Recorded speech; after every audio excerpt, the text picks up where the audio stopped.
Just a couple of guys, a couple of microphones, and a heck of a lot of know.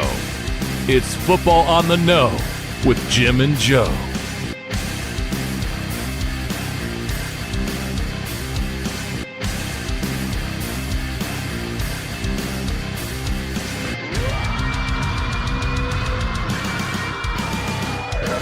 What they say, it's not the X's and the O's, it's the Jimmies and the Joes. All right, what's going on, everybody? Welcome once again to another episode of Football on the Know. I am Jim McPhee, and alongside of me is Mr. Joe DeCapita. What's going on, Noodles? Welcome back for another edition of Football on the Know Show. We are locked and loaded, ready to go here in our studios. Absolutely. And as you can tell, we've done a little bit of redecorating. We got a few more things added to the table here. We got a few things Now we're behind getting us. busy. We're getting cluttered here. Now we're starting to look like a real studio here. But yeah, Changes here and there. First thing was Exactly. kicking Cody out of the studio. that was part of the renovations. But you know what I mean? Listen, if you're new to the show, welcome aboard. Welcome to be here. And thanks for joining us. If you could do us a huge favor to help us grow this football community of ours, head over to YouTube, go to our channel, hit that subscribe button, hit the notification bell to let you guys know when we go live. And of course, you can follow us on Facebook and anywhere you get your podcast. iTunes, Spotify, you name it, drop a follow there. Bring us along for the car ride. Bring us to work. Bring us anywhere that you're about to go to. And listen to Football on the Know and be in the know. Yeah, absolutely. Yeah, and Joe, it's mandatory camps are getting started now. Yes. And things are getting busy. So There's a little bit of wrinkles with that. Some of that. The mandatory mini camps. Some guys are unwilling to go. We've heard of Daniel Hunter for the Vikings is refusing to go to mandatory mini camp because he's looking to be traded, and the contract negotiations aren't going too well. So a lot of discrepancies there, and it's that time of year where a lot of these guys that are being tagged that are still possibly working out a deal, they're not going to show up. Until they got some security and some long-term contracts signed off on. Yeah, absolutely. You hear the rumors of whether they are going to or not and things and what they're tracking. And a lot of it is just, again, guys getting older, guaranteed money here and there on what they think they're worth. Markets are changing constantly. And we'll follow it as we go through camps. But I know you had brought up a thing that's also in the drop about now a couple quarterbacks are going to be followed on the sidelines now and turn into some Netflix series, following their career throughout the season and things like that. And I think that's an interesting topic because we've seen the different changes that's going on with the NFL, with the popularity of shows, the HBO show that they have and things, and like Hard Knocks, and then they have the other one. There's another one for another streaming service. There was another show, but they keep doing this, adding more cameras to the sidelines, getting a deeper dive into these guys' careers and more personal, and getting you guys, on the sidelines and seeing some more of these guys on the other side. Yeah, you get to see the personalities that really get a taste of what it's like to maybe be around Patrick Mahomes or Kirk Cousins, which are the two quarterbacks that were nominated for Netflix to start off this series that they're going to do, is follow these quarterbacks around. Maybe you get to see a little bit a peek into their lives, like at home or whatnot. But obviously, it's all going to come down to like what the players want to show, what they don't want to show, and obviously it has to be negotiated and agreed to as far as like how much is going to be displayed. Like we all know that HBO Hard Knocks, like you just mentioned, same deal there. Even though they're covering the team, a specific team, and they're at the practices, they're only at the practices when they're allowed to be. It's not 24/7 access. So same thing, same deal. It's going to be done with Netflix. I feel like they're going to kind of pick and adjust what spots, what they want to show, what they don't want to show. And I think it's going to be very interesting for the viewers, for people that maybe just straight up football fans and want to see the behind closed doors type of look of what Kirk Cousins is like, or Patrick Mahomes, who's like one of the biggest stars right now in the NFL. Follow Patrick Mahomes around, like, what does he do for workouts? Like, maybe they're going to be doing some footage on him working out, talking to his trainer, very little bit, maybe at home, peaks of what home life is like. But most of all, it's going to be directed as like performance and the team, like maybe like week to week, what he's going through, recovery and whatnot, and some of the things that he does for game week. Yeah, and you can see by the two different stars that they had chosen too. Two different paths right now. You know, Patrick Mahomes right now is the hot commodity. A lot of people still are even claiming he's the next GOAT. But he's the biggest star in the NFL right now. You got to say at least. And so he's already at the upper echelon. You know, he's made it. He's there, and they're following that storyline. Kirk Cousins, on the other hand, he's kind of been that guy who, you know, paid all that money to try and be, you know, the guy who can take the Minnesota Vikings all the way to the top. Has fallen short a little bit, you know, has a great group of guys there along with him because, I mean, you're going to have Justin Jefferson on the other side too as well, and he's a big fan favorite.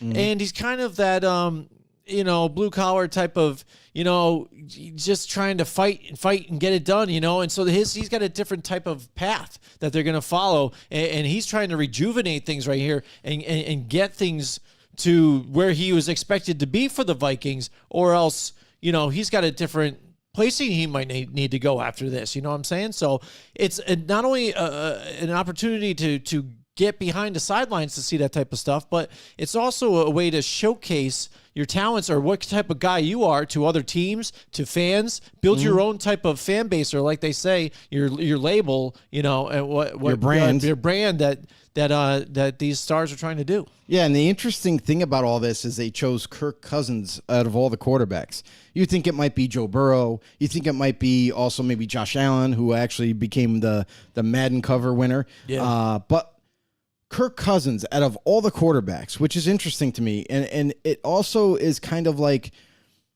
they chose Kirk, I believe, because it's his last year, most likely, with the Vikings.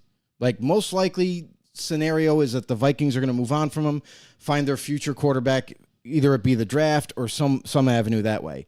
And this might be like, he's not getting any younger either. He's over 30 years old at this point. He's at the end of his contract for the Vikings. So it's like, it's almost like they want to try to catch some fire here.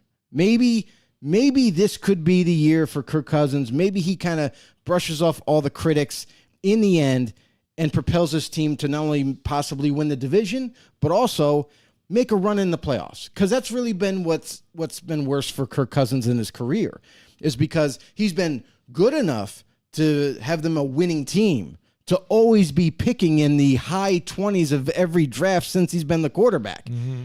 But he hasn't been good enough for the team. And obviously this is a team game, so I'm not putting the whole blame on Kirk Cousins, because there are injury situations, there are performance issues sometimes. But Kirk Cousins, it's the common denominator here. Ever since he's arrived, he's got them good enough. He keeps the ball rolling, but has never been able to capitalize for the Vikings and getting any farther than maybe round one of the playoffs. Possibly, maybe even making the championship game. But it has been so far-fetched that his lack of performance in critical times, in critical points of the games where, all right, you need a first down, you need a touchdown, there's only a minute left, like you got to make something happen.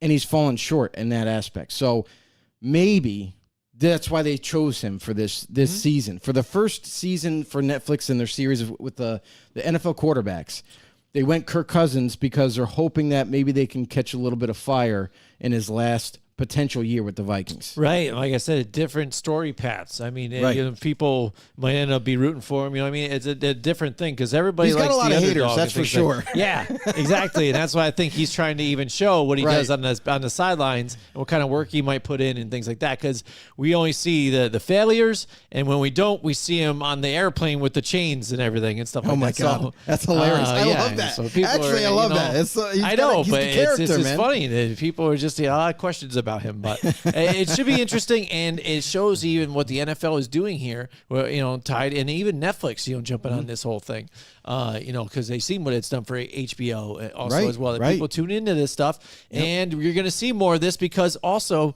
the fact that these other type of football, you know, groups that are out there, the XFL and things like that, they are getting more sideline reporting, more personal things like that on the sides too as well. And they're kind of, the NFL will never come out and tell you this and stuff like that, but they piggyback all this stuff all the time.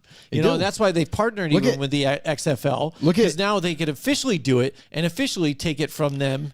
Look at what they've already work done together with it. We talk about the rule changes. Oh yeah, what they've done already with the kickoff, Mm-hmm. and if you want to fair catch it behind the 20-yard marker before the goal line, it's a touchback, no matter where you're fair catching it. So that's also something that not is exactly like the XFL or USFL, but they watched how the kickoffs work, and they're within the 10 yards or 20 yards they have to get it to. The players at the 50-yard line aren't allowed to move on the kickoff until the receiver catches the ball, which is interesting.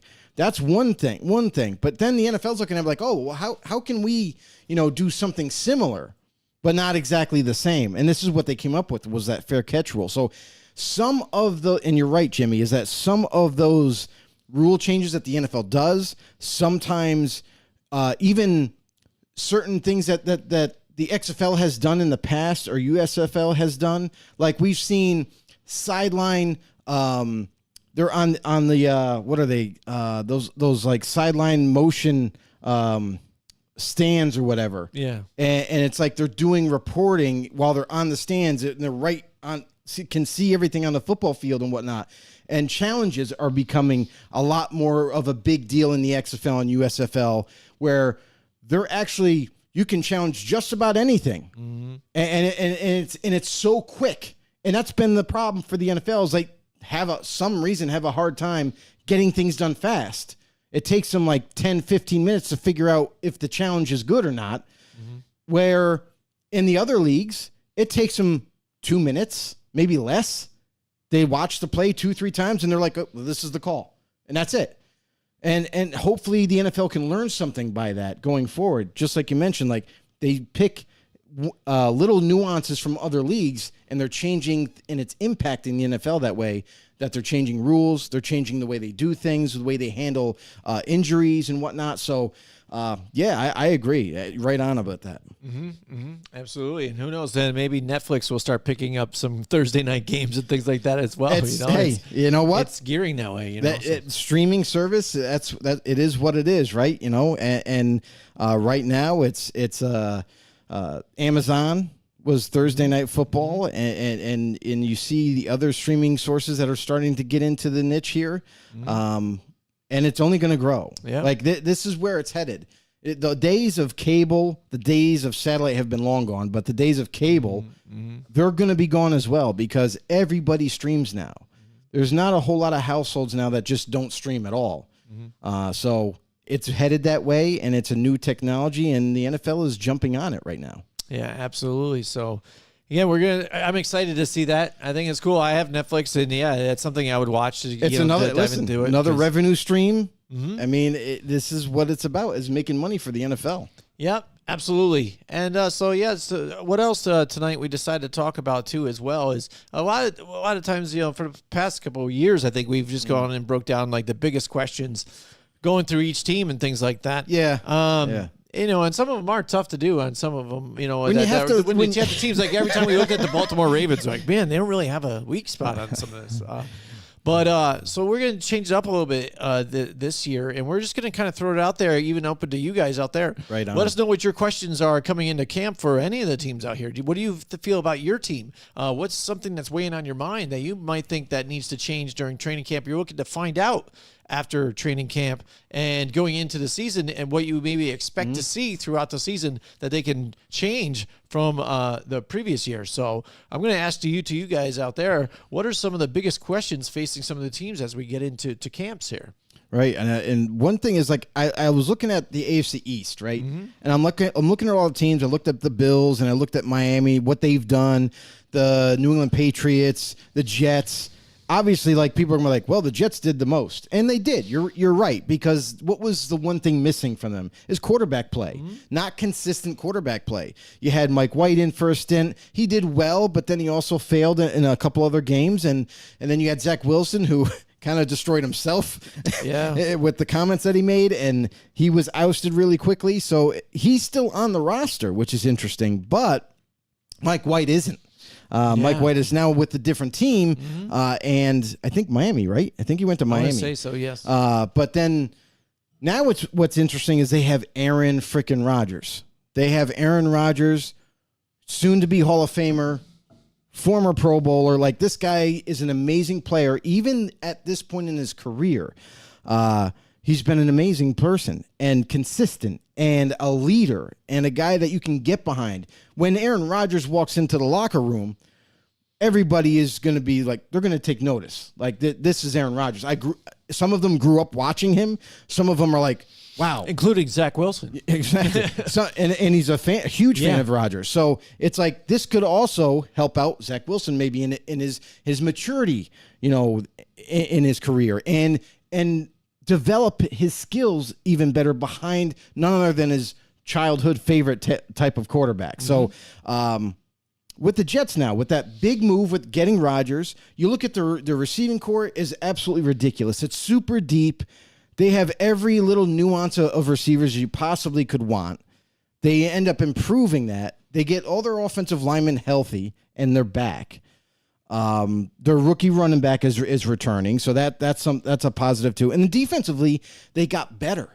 So this Jets team right now, I mean, yes, they finished 7-10 last year, but that was with quarterbacks that weren't consistent, that didn't have that leadership role. I mean, not Mike White. Mike White seemed to have a handle on things, but overall, the consistency wasn't there for both quarterbacks.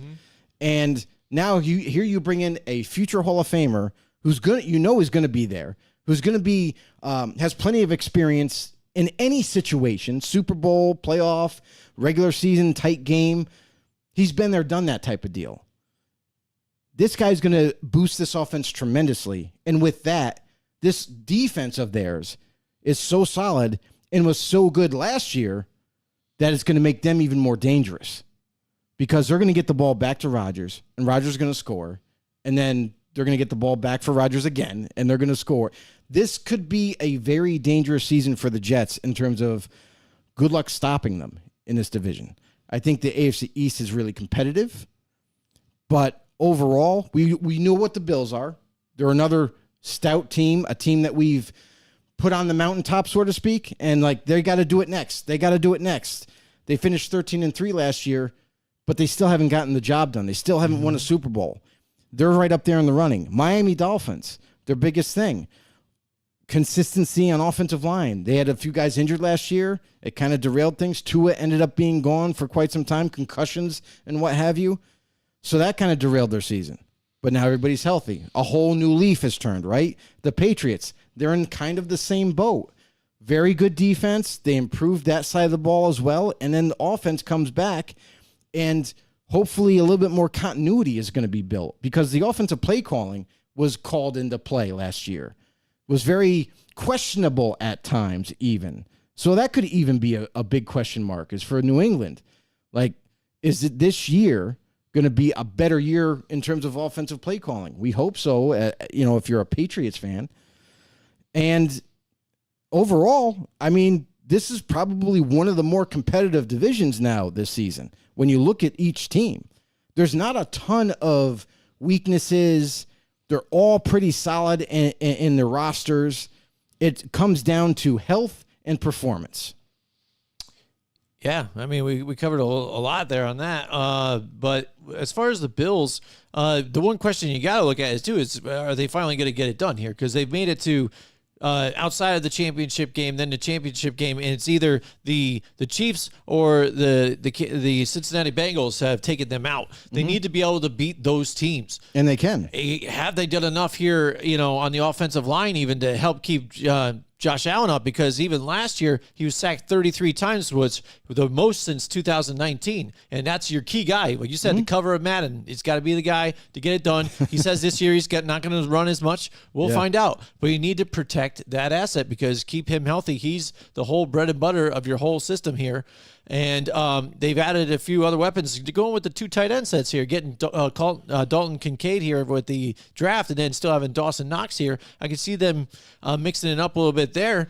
A lot of Gabe Davis, and then, of course, Stephon Diggs. But one thing that does one question I do have, and I know it's kind of like a minor thing, and the media is trying to make more of it, what's going on here in camp, but I think it's very odd when like the head coaches, when they're asked about a player, and if they do say, hey, he was excused that day to go home and stuff, and then he shows up to practice, we get blow it off. It's like, yeah, it's a thing. But when a coach doesn't just say, yeah, he had the day off, or he was asked to leave early, we excused him, left early, that's fine, that's it. All right, next. He says, yeah, there were some internal issues that we're dealing with here with him, and we're working it out. But I think right now everybody's okay. It's like, what the hell is that? You know what I mean? Because and it's not exactly payment related, like this and stuff on the football field. It's something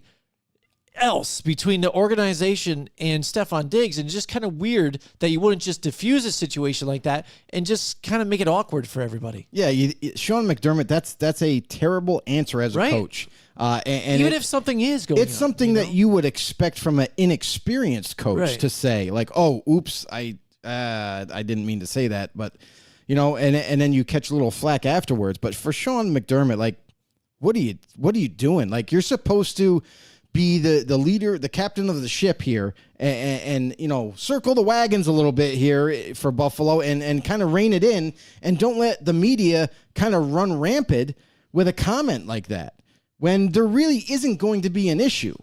Like, don't kind of stir the pot when it doesn't need to be stirred.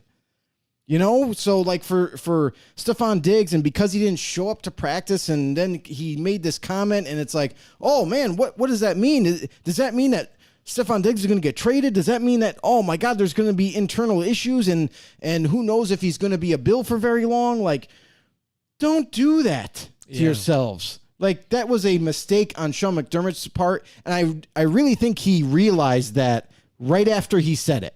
You know what I mean? It was one of the things where he kind of let it roll off the tongue. He's like, oh, no, damn it. It's too late now. It's already out there. So, obviously, like, there was a conversation had at a later point in time between Diggs and the organization and McDermott, and they kind of squashed everything. They're okay. Like, I think they were okay before. I just think it was a dumb comment on McDermott's part, and hopefully he never makes one of those again. But overblown. You know what I mean? Basically, it's just an overblown situation. We knew Diggs wasn't going anywhere. We knew this, but obviously the media is going to take it and run and make it a big story because there's not a whole lot going on right now. Right. And that seems to be the case for a lot of articles coming out right now at this point in time because, there's not a ton going on, not a ton of cool news, great news, big-time news. So they're trying to make something out of nothing. Yeah, absolutely. We got Ryan Graham is in the house with us tonight out there. What's going on, Ryan? Welcome to the show. He says, how you feel about the Raiders? Any questions? You got questions, Joe, about the Raiders? I think there's got to be even at least, quarterback situation. I think there's a lot more than just one for them. Yeah, there's a bunch, Josh Jacobs. You could I would say this. For the Raiders, they have a lot of questions, and it all stems from a year ago. Moving on, the decision from moving on from Derek Carr, that's a huge question mark. I feel like a lot of owners, GMs around the league kind of scratch their heads on that type of a move. When you have a franchise type of quarterback on your team already, you usually don't give those things up. And they decided to. So they decided to move on from their leader, the captain of the team, the guy that was holding it down at that position for so long. And decided to go with a guy who is injured often. I mean, it is what it is. And after that, like, okay, you can point fingers, but but they got Devontae Adams, but they don't have Darren Waller anymore. They had to draft a guy to hopefully replace him, and we don't know what Michael Mayer is going to be. We don't. He's a rookie. He could be a very solid tight end. He could be terrible at the next level. We don't know. We're expecting him to be better, but we just don't. He's uncertain right now. He looks the part, but you got to wait and see. And that's when you make those big time changes for any team, whether it be cornerstone pieces, star players on the team, like a Carr and like Darren Waller, and you make changes there, that's going to definitely impact your roster overall and your performance next season. It's going to change. Mm-hmm. And then let's talk to defense. The defense was putrid last year. Yeah. There was no good answer for it last season. Mm-hmm. They needed to improve it. Didn't see a ton of improvement. Yes, they drafted some defensive players. They're hoping that pan out in the end. They added a couple of second string type level type players that had good years the previous year. They're hoping that they're going to keep ascending and keep getting better and hopefully turn into starters for them this year. But again, it's a lot of question marks. A lot of question marks at linebacker. Do you have enough depth? I don't think they do. I don't think they have any true impact starter capable linebackers there. And then the secondary is kind of like, like I said, like it's who knows? It's you're putting your hands out and you're saying, let's see how this goes. And as a coaching staff and a GM, I think the Raiders, they are not going down the pathway that they should be going, because everybody envisioned them last year going to the playoffs again and maybe getting a little further. That didn't happen. They went backwards. And then this year, you change a lot roster-wise, and then you're hoping that you're going to do even better than last year. To me, the math doesn't shake out. It doesn't look like the equation is going to get them to where they're hoping to get short term anyways. All right, we've got a guy from Twitch out there, Thanos Heisenberg. All right, Thanos. Welcome to the show, bro. He says the Raiders have no chance this year. Every team is better in their division, and most AFC teams are better. McDaniels needs Daddy Belichick to do anything noteworthy in the NFL. I would disagree with the Belichick thing, because here's the one thing that Belichick did great is, one, he's one of the greatest coaches, and two, defensive minds. He didn't handle the offense. However, I will say this, that Belichick dictated, in a sense, what type of play was run offensively. He didn't make the calls offensively, but he's like, Josh, no, we're not going to run this play. We're gonna do a short pass here. Pick a short pass and do that. You know what I mean? Stuff like that. So yeah, I could see something similar. Like he did kind of maybe dictate a little bit on what type of play, but I don't think he obviously didn't make all the calls that way. But Belichick, great coach. He's one of the best ever to do it, and McDaniels has failed yet again as a head coach. Yeah, it looks that way, but again, it's like what he said. They're not going to be very good this year. It seems like ownership has totally bought in and said, all right, McDaniels, now here it is, another year with what you want to do, set your plan in motion, do what you got to do with whoever you want to do it with. Get rid of guys, get some other guys in, and have at it. And that's the thing. It's been rough, and he's stripped it down and things like that. But that's the thing is when you have, it's going to be a rebuild. When you have a team that's already a playoff caliber team with less talent, mind you, and then you come in and you just break it down even more. He has to do what you want. Or the math doesn't shape out. Yeah. And you bring up Mark Davis, the owner, he's like, oh, well, this is a long-term plan.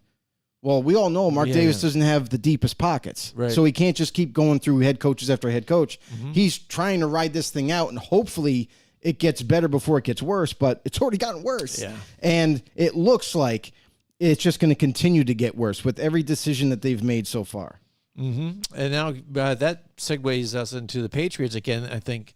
Here for them, it was kind of a feel-it-out year last year. Again, we had to look at the different people calling plays, Matt Patricia getting into it. We knew it wasn't going to be that successful, but it was so much that, Mac Jones was complaining about what's going on. Right. And we even had a little bit of a controversy here with Bailey Zappi going into the game, too, on top of things with Mac Jones, because Mac Jones wasn't even lighting it up either for them. Yeah. And but the thing is with Bill Belichick even and not having a consistent quarterback here, they're still winning some games here. Like you said, we looked at their record and like, man, they actually played pretty good for what they kind of were on paper, what we saw here. And now making the switch, though, to going back to Bill O'Brien here to running the offense. That's a good idea. Definitely, that's back when there was their glory days, Right. you know, when he used to do it. Maybe They were what he still could do successful, best, you know, because he hasn't done it in a while. But, you know, go back to doing what you were doing best. Stick with what works,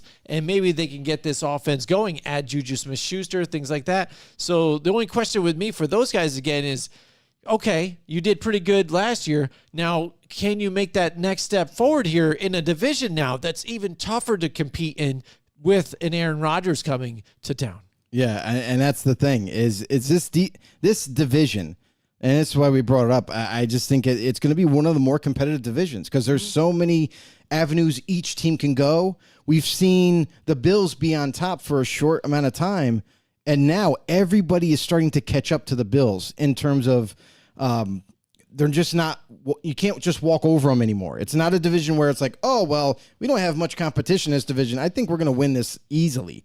Now it's like they're looking over their shoulders and saying, wow, Miami just got better. Miami is healthy now. New England is always solid, but man, they're another team that has improved a little bit.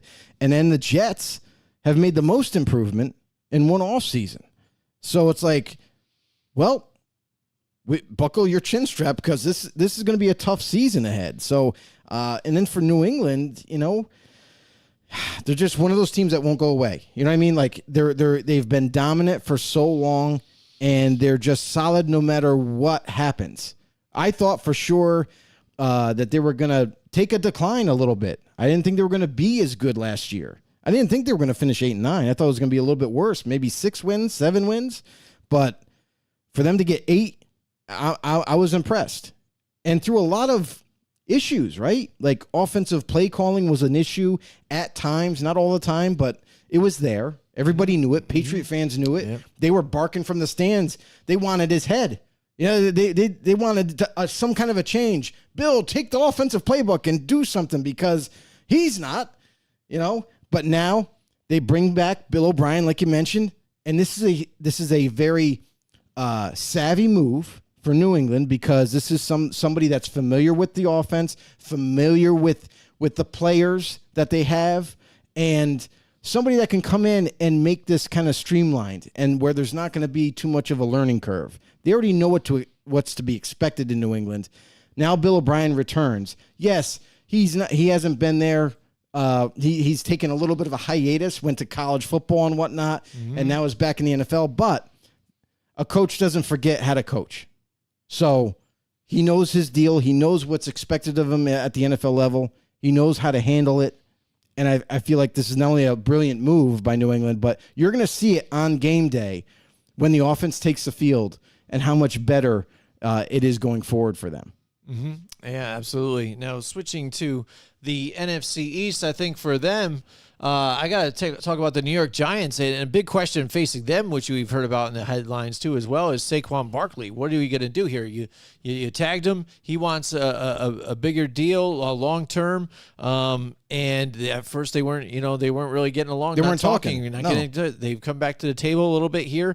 He says he doesn't want to be the highest paid, but then they haven't met at a number yet. So you got to talk about guaranteed money. So the argument for his side, guaranteed money, and the Giants has got to be, all right, long-term health. You know, what are you going to do? Are you going to be able to stay healthy? We're banking on you being this guy that you were last year, but then even a guy that was 2-3 seasons ago consistently. And so this is what we have to put our money, and they don't really have a lot of money this year, with cap space. They do next year and then opening up, so it's got to be a really structured a certain way type of contract with a lot of bonus money, but that guaranteed money is the issue for them. But you figure with this type of star player here on this roster, it changes the whole offense. They've got to get this deal done. Yeah, and I think they will get it done. I mean, it's one of these things where a player of his caliber, you don't just kind of let go. You don't give up on. They're going to get a deal done. What I'm interested about in this whole negotiation period is, they took a break. They haven't been talking. They just picked up talks today, and they're just kind of lukewarm. They're kind of warming back up, trying to get some different opinions or different ideas of each other. And I feel like this is a really good thing because he's one of the first players that have been tagged that is starting negotiations right now. And that's a positive because that means both sides want to get it done. And when that happens, it usually gets done in the end. And like you mentioned, like, okay, they got $3 million under the cap space this season currently. Yeah. So they don't have a lot of money this year, but signing bonus is always a good motivator for that. You could give him like a $2 million base salary, but then the owner can come in and be like, here, I'm going to give you a $15 million signing bonus on top of it all just to get the deal done. And then after this year, you structure it where he kind of makes a jump in pay, $12 million a year, whatever the case may be. And then, and like you mentioned there, guaranteed money is a huge and critical point in any free agent contracts and the tag players, because they're looking for security. They don't want to be left out in the cold, so to speak. They don't want to play 2 years and then the team kind of is like, well, I think we're going to go in a different direction. You're costing us a lot of money, and you've done great for us, but we think we can get a player to replace you and move on. And then here you are as a player 2 years later, like, wait, I got 4 more years. I got 4 more years left. Now you're getting rid of me. Now I got to move. I gotta move my family again. I have to go to find a different school. I got to go to a different team, different area, do the whole moving process all over again and all that kind of craziness. Players don't want that. They want to stay where they're settled in. And Saquon Barkley wants to stay in New York City. It's that simple. So I feel like in the end, both sides want to get this done. They're going to get it done. It's just going to be interesting for a lot of other tagged players that are waiting on contracts to see if Barkley does, in fact, sign first. You might see some dominoes fall if he's the first one, because then you're going to get an idea of what contracts can be had for that position. So like guys like Josh Jacobs, he's another big-time running back. You know, another team in the same situation where they definitely can't let him go. They can't give up on him. They need to keep him. So for Saquon, it's a good thing. They started contract talks once again, and things are looking good. Listen, whenever you see both sides like this started up, all of a sudden you're like, okay, they both want to get it done. It's not one side reaching out over the other. It's not, well, we're trying to reach out, and we're not getting anything back. They're both coming together, and I think that's a good sign. Mm-hmm. Absolutely. Staying with the NFC East, the Washington Commanders. My question for them is basically how long until Eric Bieniemy becomes the head coach for this team? Because the way it's set up right now, they bring him in as the offensive coordinator. Nobody makes a parallel move for like kind of no reason. You know what I mean? No, there's a reason behind it. You know, and with Ron Rivera, how he's been handling this organization with the quarterback situation and things like that. And now that we're going in and banking on Sam Howell here after all this, I think if this team starts off bad and they start to play poorly and this plan is not working out, he's out the door. And then you've got Eric Bieniemy to move right in and now finally become a head coach due to a poor coaching stint for Washington here by head coach. I kind of disagree with Ron Rivera doing a poor job. He's been a great leader of men. He's done it in Carolina. He's doing it in Washington. The wins that they have gotten with guys like Sam Howell, you know what I mean? They don't go unnoticed because that's a big part in coaching. They've been able to pull off some wins late in games, sometimes comeback wins. Yeah, they don't have a lot of them, but it's there. You see that the players are not giving up on Ron Rivera as a head coach. As far as the quarterback's carousel that has been taking place in Washington, that's more of a GM move. That's the guy that makes the decision. It's not Ron Rivera. So for all those desperation moves to kind of put a Band-Aid over this organization, saying, okay, Ron, I got you a quarterback. Now you can win with him. Ron's not an offensive guy anyway. It's up to the offensive coordinator, which I would say that has done a pretty decent job too with the players that he's had. I mean, think of all the quarterbacks and what they've had to overcome with Carson Wentz and what have you. But he's saying he went out and got those guys. He's saying I wanted that guy, and they went out and got him. Yeah, but that's the GM move. That's not Ron Rivera going to get anybody. Ron Rivera can say anything he wants. He also calls who starts and who doesn't, and he's pulled a guy like Taylor Heineke who had the team on his shoulders and was playing well. Yeah, that decision is his all day long. But as far as going to get a quarterback this year, then go get another quarterback next year, that's not him. He can make a suggestion. Hey, I need someone different. But he's not finger pointing, but like, oh, I would definitely want Wentz. I definitely want this guy. I definitely want that guy. And then the GM's like, okay, do whatever you want, Ron. Like, so it's like, it's a marriage where they have to compromise in every single decision. Ron Rivera doesn't have the final say at all. It's always the GM and the owner above him. So when things come to pass and like, well, I don't know, I can't do anything with this guy. We've tried this year. It's not working out. He gets injured. He doesn't, practice well, or he doesn't perform on game day, whatever the case may be. They've been desperate for a quarterback for so long. So what do you do in that situation? It's not trading for a quarterback. It's not going to get a free agent. What do all the teams do to better that position? They draft one. Washington has failed to draft one, a high caliber quarterback, mind you, for quite some time. Mm-hmm. And that's really the gap. That's the big critical problem, is that they've neglected the quarterback position, the most important position in the league. And here you are, years later, we still need a quarterback. So, I mean, for Washington, for Ron Rivera, like, you have a point. Like, Ron Rivera, with Eric Bieniemy, this could happen where they have Bieniemy in their back pocket, and if they wanted to move on from Ron Rivera, they could, and here comes Bieniemy, who could just kind of slide over into that new role. But the reason why Eric Bieniemy made this move over everything wasn't because, oh, maybe I got a shot to be the head coach for Washington next season.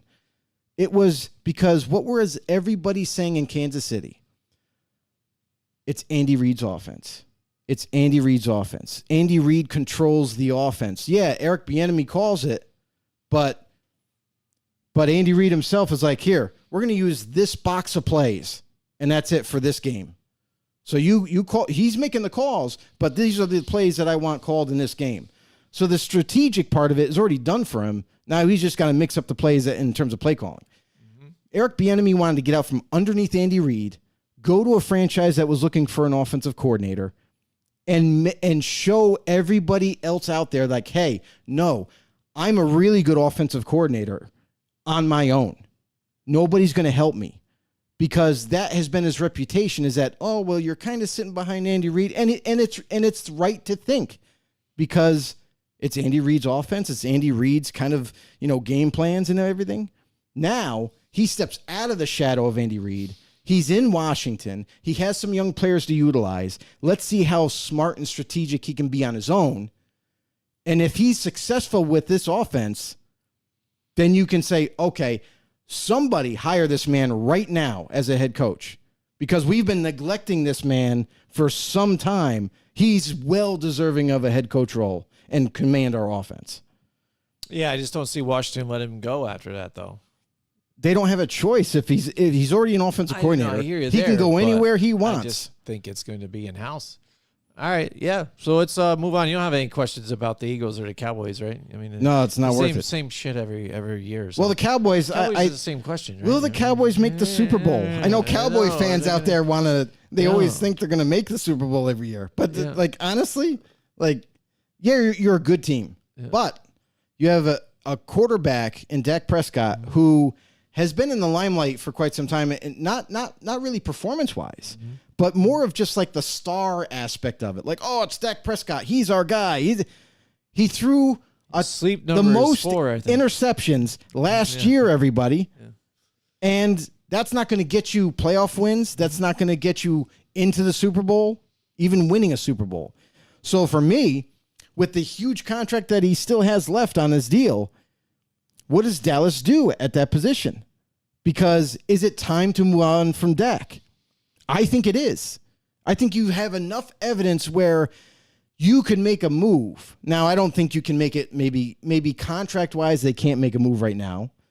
But I don't know what the fine details are right this second. But I will say this: if there's a way to get out of Dak Prescott and get yourself a quarterback, it's not going to be this season. It's going to be looking towards into the next offseason.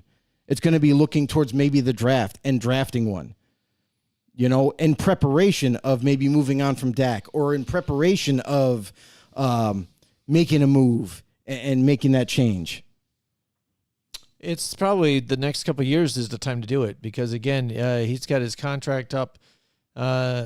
It's voided the last 2 years, so 2025 to 26. So 2024, it starts to get big here, though, and 23. So I'll tell you right now. Now's the time, this year or next year.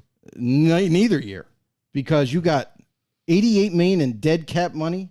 You have another $61 million in negative. That's $61 million that you're gonna. That's crazy. Mm-hmm. And then even in 24, again, negative money, and on top of that, you're guaranteed him $61 million. Yeah. So it's not even good. Then 2025, right, is even.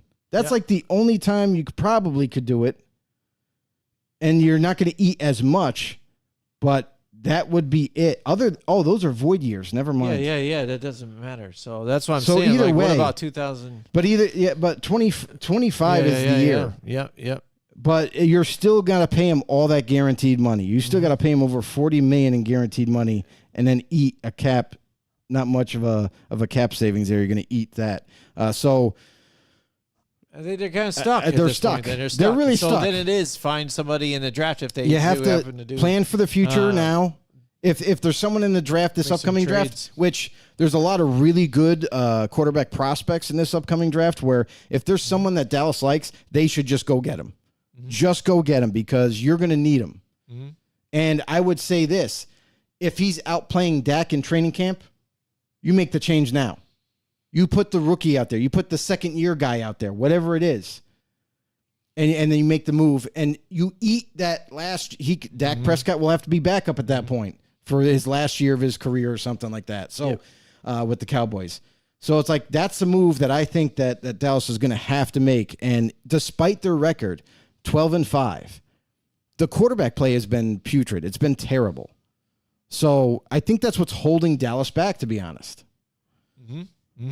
Yeah, I mean, I can see it. And again, the Eagles got that much better, so it's tough to compete when you have a team like that in this division. So, right, at least for the NFC, especially now with the Packers, what's going on with them? It's still wide open here because again, that was your top cream of the crop type of team you had to deal with. It was Eagles or Packers around there. Now they're no longer there because I think with losing Aaron Rodgers, that just sets them back. There you go. When you lose a Hall of Famer. Obviously. So I mean, it's open for any of those teams, even if you end up having losing records like you saw last year, really tighter in win losses and.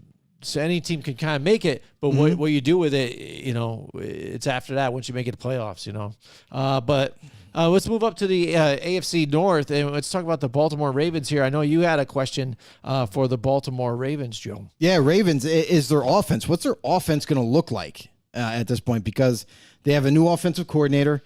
They have a lot of receivers now. They're the lucky ones that signed Odell Beckham Jr.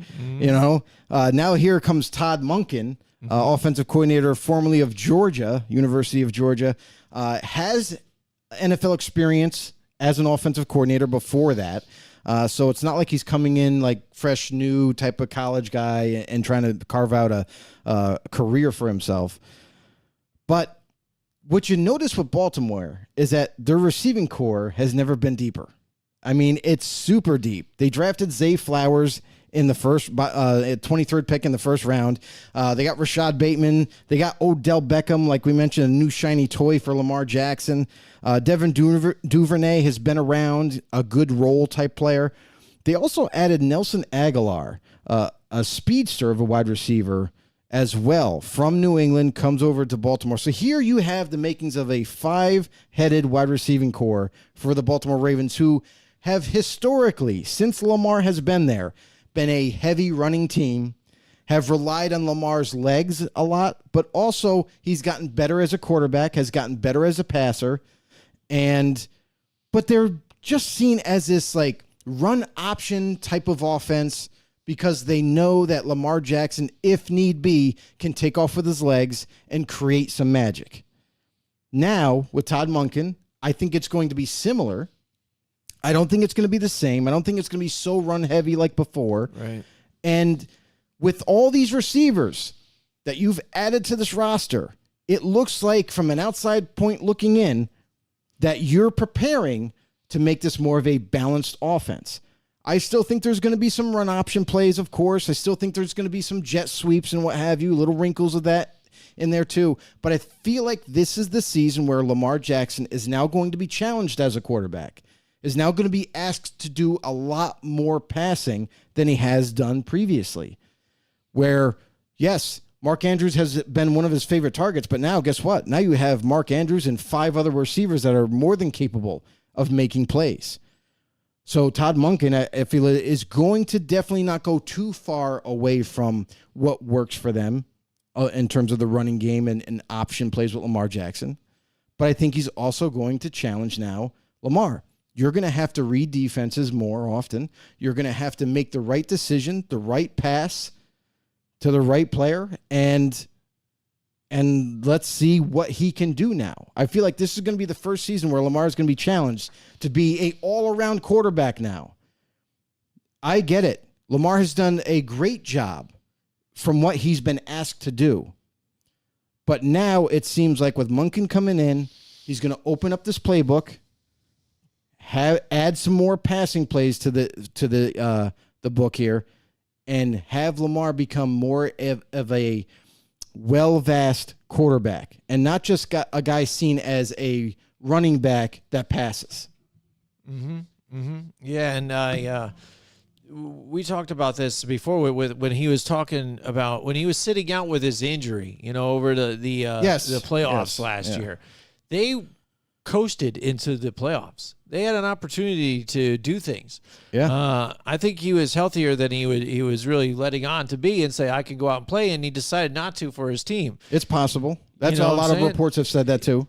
And to squander an opportunity like that, we've seen many times with other franchises. Sometimes you never get back there. Sometimes you can't get back there. And now he's got his money, though. He got paid. Right. So now you need to step up during those situations. You need to be there. You're not resting yourself to make sure that you get that next big time buck. money too. Real big money. You're there. So Yeah. you need to perform. So that's your question here for them. Like you said, time to lay it all out there. You got your money. Now it's time to be that guy with the weapons that you have. There are no excuses anymore. No. And it is interesting to see what little changes might happen to this offense. Especially, it would be a waste to not air it out a little bit to some of these weapons that he has, especially with an Odell Beckham Jr. Because he is going to get vocal if you're not getting the ball. Because even if your offense is a little more run heavy, look what happened with the Kevin Stefanski with the Cleveland Browns.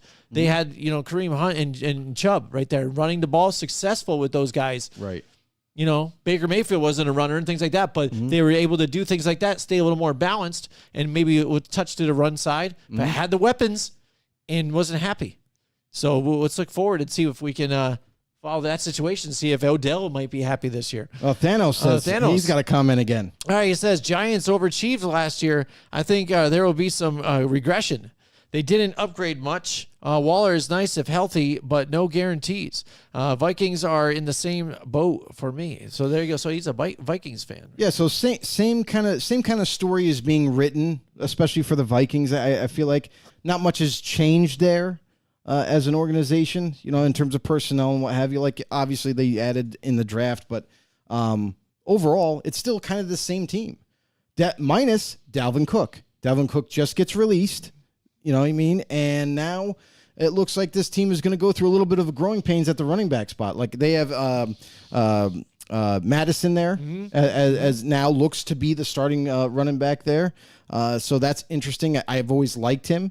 But again, he's not Dalvin Cook. He's not that explosive type of running back like Cook is. So I think like you mentioned regression, I think there's going to be a little regression in the running back department for Minnesota.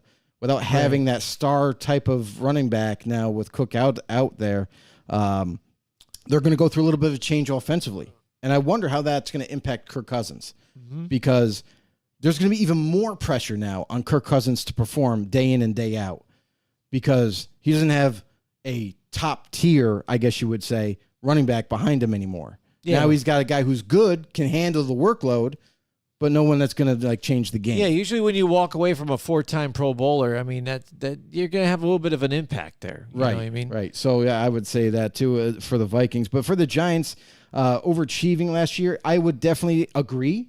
I mean, I would think you would agree too. Yeah. That they've overcome a lot of yeah. odds. I mean, no receiving core really. Their offensive line was vastly injured, and then it was basically Daniel Jones and Saquon Barkley. Here, make something happen on offense, and they did. Right. And then the Giants' defense though was pretty good. Yep. Like they improved that this past offseason. They also Right. are looking at now. You might even actually have a receiving core to throw to. You might have a couple tight ends to get more involved, an offensive line that's improved. So, and then if they're able to sign Saquon, which I think is going to happen, now you're looking at a much improved team that overachieved last year that could achieve great things this year. Yeah, I think, again, they were overachieving last year. This year, I think they could do more of the same because it looks like, again, they've added the right type of weapons to get them in a better situation than what they were doing last year. They already had terrible players that weren't really performing as it is, but then injuries on top of injuries. Yeah. And then they found some good players that performed within the ranks, and guys that they found off the practice squad and off the street and made it work. But another year with this offense and Brian Daboll and then some extra weapons here, and then next year getting that extra money too on top of it, I think is just the beginning process of something better. And if you could start off with another consecutive year of what we had remotely close to last year, I think we'll be building in the right situation for further years to come. And I think one of the biggest differences that they've made, the biggest talent that they've added to this team is actually a rookie. John Michael Schmitz, who they drafted, is going to be amazing for them.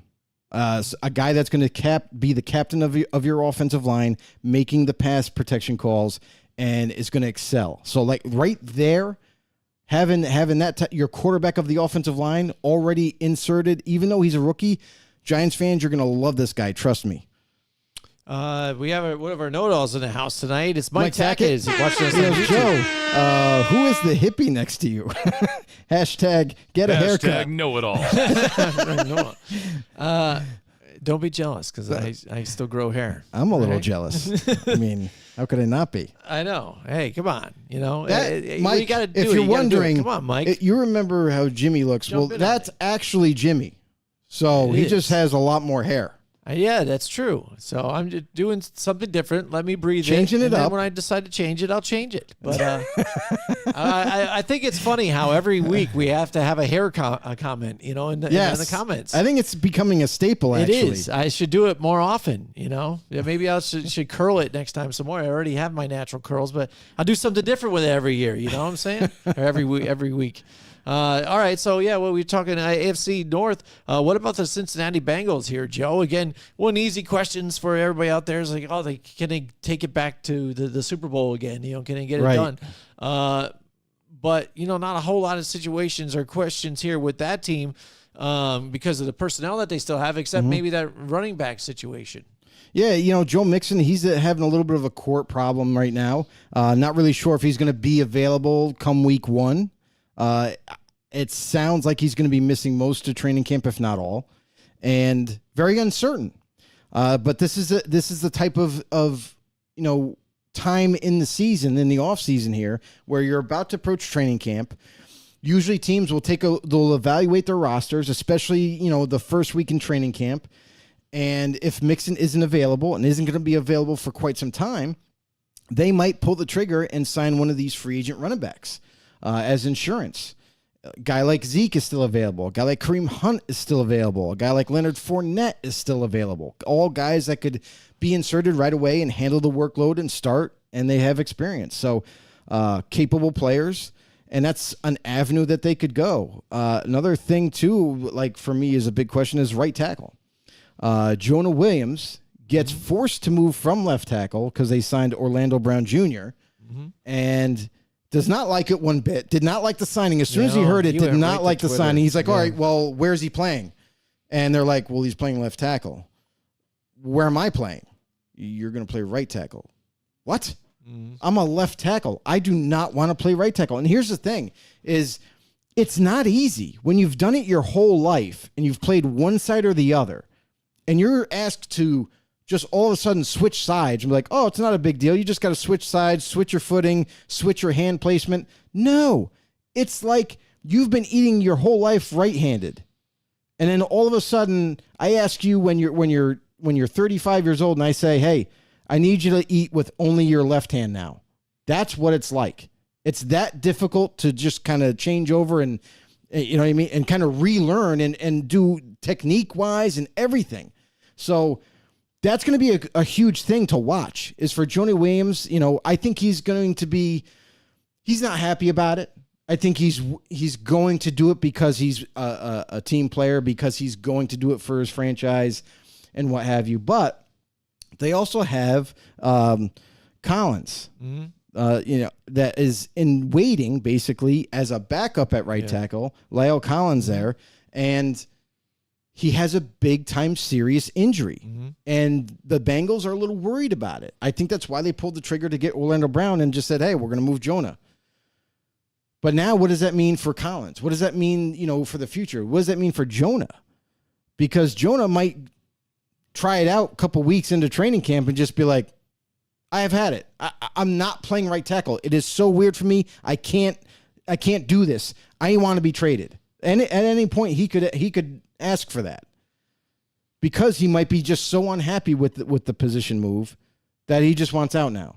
Now, Lyle Collins, again, they're not even sure if he's going to be able to return to play football. They're saying it could be that serious that he might even be done for his career. That there's nothing official about it, but that is the expectation of where they're headed. So for Lyle Collins, very uncertain for his career. If he even is able to return, what is what do the Bengals do then? Mm-hmm. Like now, if he comes back and he's like, okay, I'm healthy enough to play, but you gave my spot away. Like now, are you just going to cut him? Are you going to look to trade him? So I feel like their whole team, for me, there's not really question marks. They're pretty solid everywhere. They're going to, most likely, they're definitely going to return to the playoffs and what have you, and we'll see what they do after that. But this is a big question, is the uncertainty still at right tackle? Because there's no indication that Jonah Williams is going to kind of toe the line and go with it all. Or he might just grow frustrated in training camp and say, no, I want to be traded. I'm done with this. Mm-hmm. And if that happens and you don't get Lyle Collins back, now you still have a huge hole at right tackle. And that could mean trouble for Joe Burrow and the Bengals. Yeah, I mean, that change happened a while ago, and we haven't heard anything about that after, because they put their foot in the ground and said, listen, dude, we're not trading you, so forget about it. But as training camp blooms and what happens during that, this story might creep back up. It's there. It's going to get bigger. Something happens. So it's going to get bigger. If it ends up being that big of an issue. Let's talk about the Cleveland Browns now here too. For me, a question for them has got to be, at least for Deshaun Watson, is can he get back to his old self? Kind of, they laid in all that money to try and get that guy that was a former, one of the best players in the league, and he plays 6 games last year, and he's 58% compared to Jacoby Brissett's 50 or 65% completion percentage, 7 touchdowns, 5 INTs. Just looks rusty, and we kind of imagine this happening too. It was funny when analysts jump on this again and say, "Hey, this is a great deal," boom, boom, boom, and jump on it. Hey, look at these guys, look at the Browns, they're going to do this. And you had to expect that there was going to be a little bit of rust because he sat out so long dealing with the court cases and things like that. So that's the biggest question for them, because they invested the money. They have him there, they have some good talent there too. They added really good talent. Zadarius Smith on the defense to help them out. They were 21st, I think, in the league last year. Offense, 18th, for Kevin Stefanski offense, and Nick Chubb's still there running the football too as well. That's the big question, is can Deshaun Watson get back to the guy of old? If they can at least compete in this division. And despite him not being that guy, Jacoby Brissett was holding it down for them and got them to 7-10. But they need to really step up if you got a guy that you invested so much money in Deshaun Watson. Yeah, Deshaun Watson, there's no question I think he's going to return back to his old ways. I mean, it's just about shaking the rust off. You got to remember, came into mid-season and tried to mid-season figure it all out, which we all knew there was going to be a lot of rust, and it showed on game day. I didn't think it was going to be that bad because it was pretty bad when he showed up on the football field week in and week out and was struggling. Got a little tiny bit better at the end of the season. You started to notice a little bit of a tick upwards in terms of performance, but not enough to be like a big jump. So now having that little bit of a kind of like a week-to-week practice, if you will, for this through the season. Now he's got a whole off season to work on everything, is with the team all the time, is going to go to all the OTAs, is working chemistry with the receivers. And I'll tell you right now, the Browns have improved even more than last year because they pulled off a trade for Elijah Moore from the Jets, going to add a lot of talent to that receiving core. They already have Cooper. They have Donovan Peoples-Jones, who's a good role player, like a slot receiver for them. And then Cedric Tillman gets drafted in the third round, who is an up-and-coming type of receiver. I feel good about that. And they got a speedster in Marquise Goodwin. So he's got weapons, you know what I mean, is what I guess I'm trying to say. And on top of that, David Njoku is becoming a favorite target of his, which had a very good season last year, and the offensive line they have in place is solid. So not much to worry about in terms of overall personnel for Watson to distribute the football, but his performance and production is going to increase, there's no doubt. Should they add an in-house massage parlor? No. Okay. Not at all. That might help. Because I'll tell you, and then like defensively, they're super stacked. They have tons of talent up and down the roster. So no worries about them. They're a team that is going to be as good as their quarterback is for this upcoming season. That's pretty much it. All right, Mike Tackett says, who is targeting Zach Wilson? Should the Jets want to ship him? I say Minnesota, Detroit, the Los Angeles Rams, Tennessee, and Tampa Bay all could throw some draft capital the Jets' way. I'm going to say no. The Jets do like Zach Wilson still, which is kind of funny the way when you think about it. It's like after all the issues that you had with Zach Wilson, they want to stick with him. The organization has said this much. They said that they see more in Zach Wilson than they did in Mike White. And I know a lot of Jets fans will be surprised to hear that comment, but that's the real deal. That's why he's still there. And they think by having Rodgers there in the locker room, at practice, and everything, that Zach Wilson is going to come away and learn a lot from Rodgers. And then when Rodgers does, in fact, decide to move on and retire, that Zach Wilson will come in a different and new type of quarterback. All right. Yeah. Who knows? He doesn't have a lot to show on tape so much. So maybe some teams. He's shown some really good highlights. He's done some good things. But I mean, maybe some teams have thrown it out there. But again, his value is probably its lowest right now. So, what would they try and get from him? I don't think teams would really, like he's talking about draft capital. Yeah, they're not going to trade him. There's not going to be any kind of real draft capital for a guy that has ruined the locker room, camaraderie, things like that. And again, damaged his reputation with the franchise altogether to where he got benched all the way to the third spot. And now you bring in a veteran, MVP and Aaron Rodgers to take your place. Yeah, but that's a statement from the organization. Mm-hmm. Like earn your way back, and he's recognizing that. So there's a reason why he's still there. Mm-hmm. It's not because his value is so low they're not going to get rid of him. No, it's because they do think they really like his abilities, and they just think he needs to grow as a human being, and they think he needs to grow as a quarterback in his discipline and what have you. So I think it's a good idea. If they were out on him, then obviously he would probably be gone by now.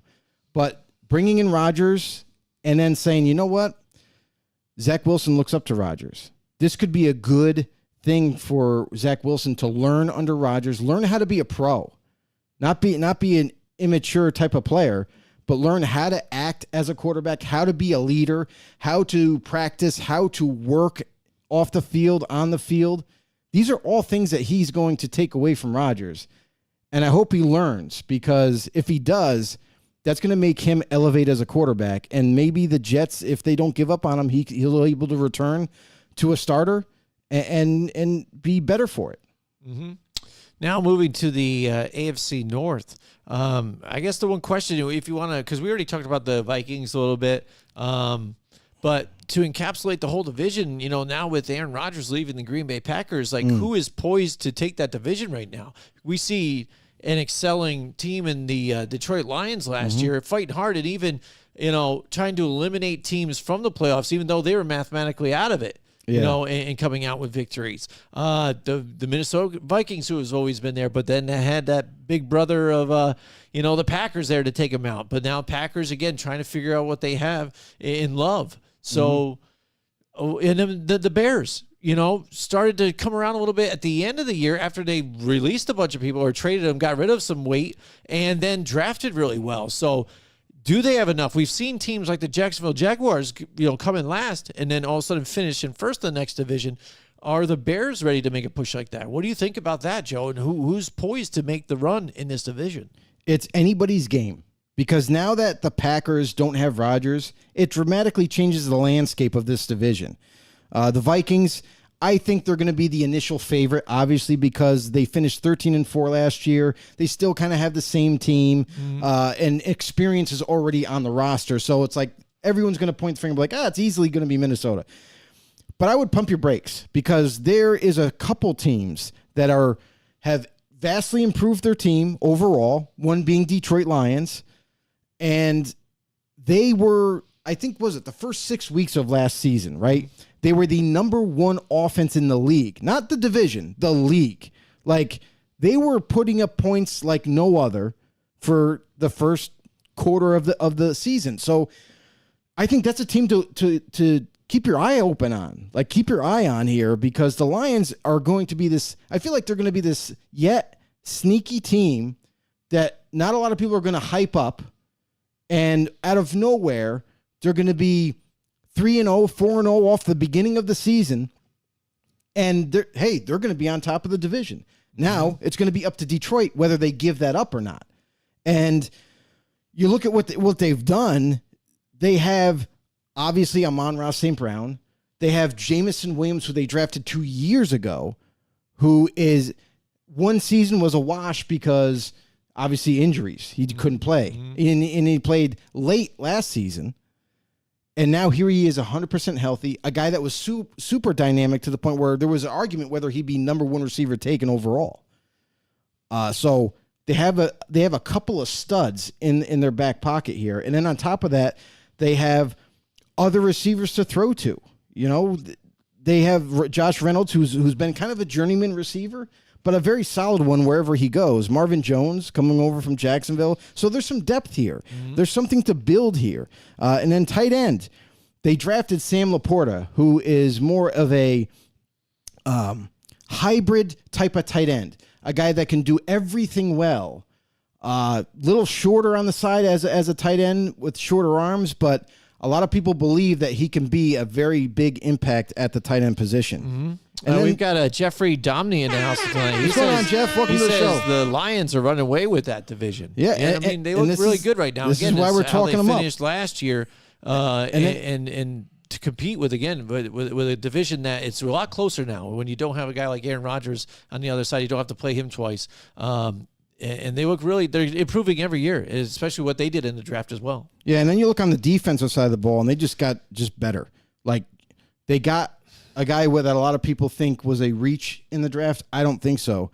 And Jack Campbell, a middle linebacker, who is going to be a star for them at that position for many years. And then along with their young defensive line with Aiden Hutchinson, Alim McNeil, Isaiah Buggs, but they have this secondary that they have a lot of guys that you like to see. Cameron Sutton is a new addition to this team, one of the best slot corners in the league. He's got to be there. C.J. Gardner-Johnson, a guy that was sitting out in free agency for quite some time, and everybody was confused why he was still available. They end up grabbing him. Now he can play safety. He could play corner. There's a lot of things that you like to see in the improvement of this team, and they've done them all this offseason.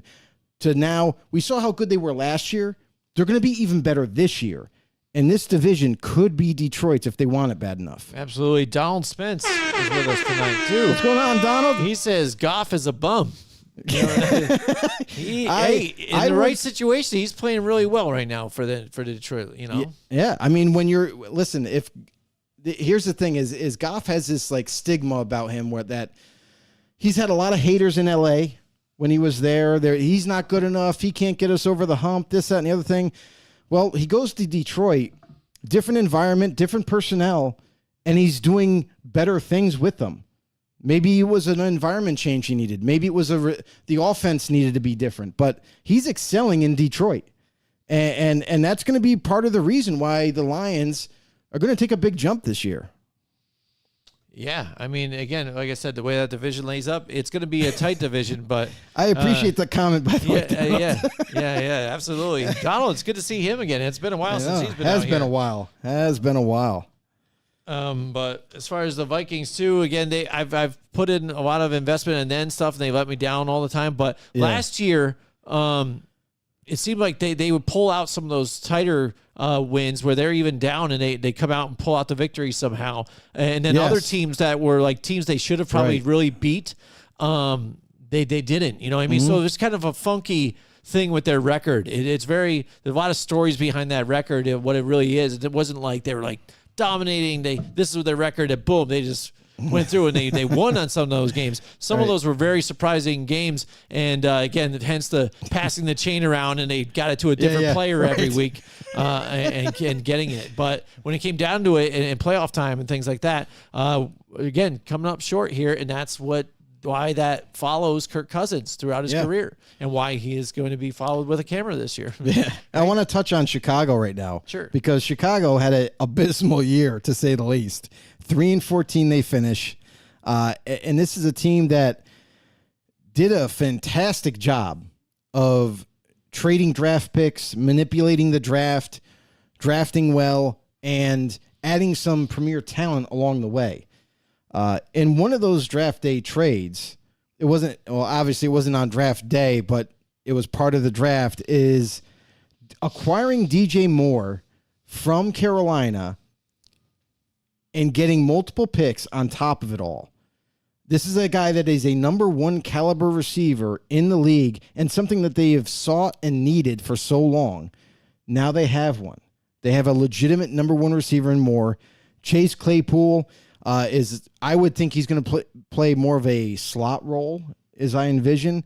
And then Darnell Mooney, who has been in Chicago and has been one of the bright spots of that offense in a very bad season. You come away and you not only have improved the offensive line, you have these added weapons. Cole Kmet kind of had a coming out party last season and was more a part of the offense, and it worked out well for Justin Fields. He had to run a lot more. But that's because of the lack of offensive, the pass protection, the lack of the injury-riddled Chicago offensive line that was. And here you go. Let's fast forward. Now there's no more David Montgomery. He's gone. He's left. He went to a different team. And here comes none other than Khalil Herbert, who a lot of Chicago is very loved in Chicago. Yeah. A guy that has speed. He has dynamic moves, and he can catch the ball in the backfield. And they also tag team him with Deontay Foreman, who was also from Carolina, who started after McCaffrey left in a trade and played amazing as a starter. So you still have a good tag team there on your offense. And then you go to their defense, and we said, well, we even talked about this before the draft for Chicago. Like, they got a lot of holes on defense. They need to add a lot more players. And they didn't just wait till the draft. They also added in free agency. They bring in a star-studded linebacker in TJ Edwards from the Eagles. They bring in Tremaine Edmonds at middle linebacker from the Bills. Like, they really looked at different spots that were glaring holes, and they addressed them.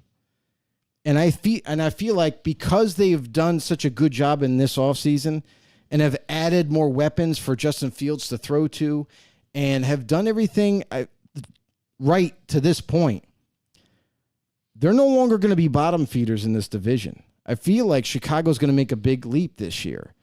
And it's going to be a battle between Green Bay because we don't know what they're going to be able to do. as the Packers.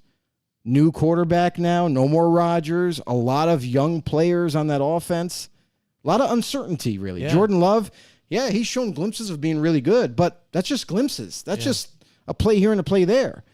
Let's see if he can do it all season. And that's because of that uncertainty. I got to feel like Green Bay is going to slide maybe on the bottom. And then I feel like it's going to be a fight between Minnesota, Detroit, and Chicago for that number one spot. Yeah. Don't be surprised if it's Detroit, though. Yeah. Oh, I know. And Don, he wants to slam Goff. Just like I said, it's kind of got that stigma you talked about. Last year, he threw for 65%, 29 touchdowns and 7 INTs. So that was pretty. Anybody out there with a problem at quarterback for their team would love to have a guy like that doing that for them. Yeah. For their offense. I mean, and that's the key. He was able to not have the turnovers, be able to produce, and even like you said, they were number one for a while. They still finished 5th in the NFL in overall offense. Defensive side of the ball, they were dead last. They were just about at the end, and hence they go and try and help that out in the draft to help burst that defense up to try and keep it out, because you saw that in games. That's where they kind of lacked, because they were able to put up those points, but then the defense would give up the points back, and they just didn't have enough to compete with some of those high-caliber teams. Right, yeah.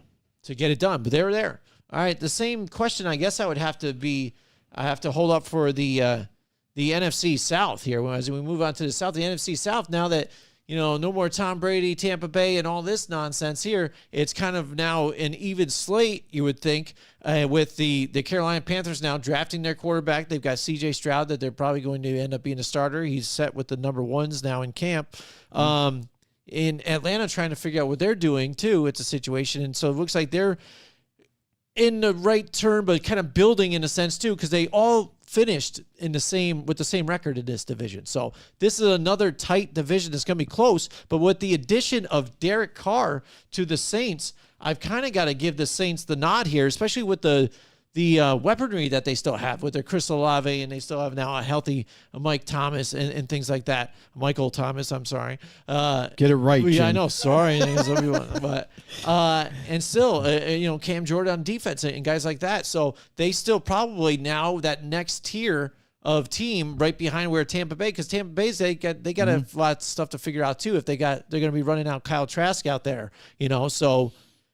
Now's the time. Tampa Bay, they go and get their guy, with Derek Carr, again, who's been pretty good here for the Raiders and pretty consistent, not really killing them with turnovers.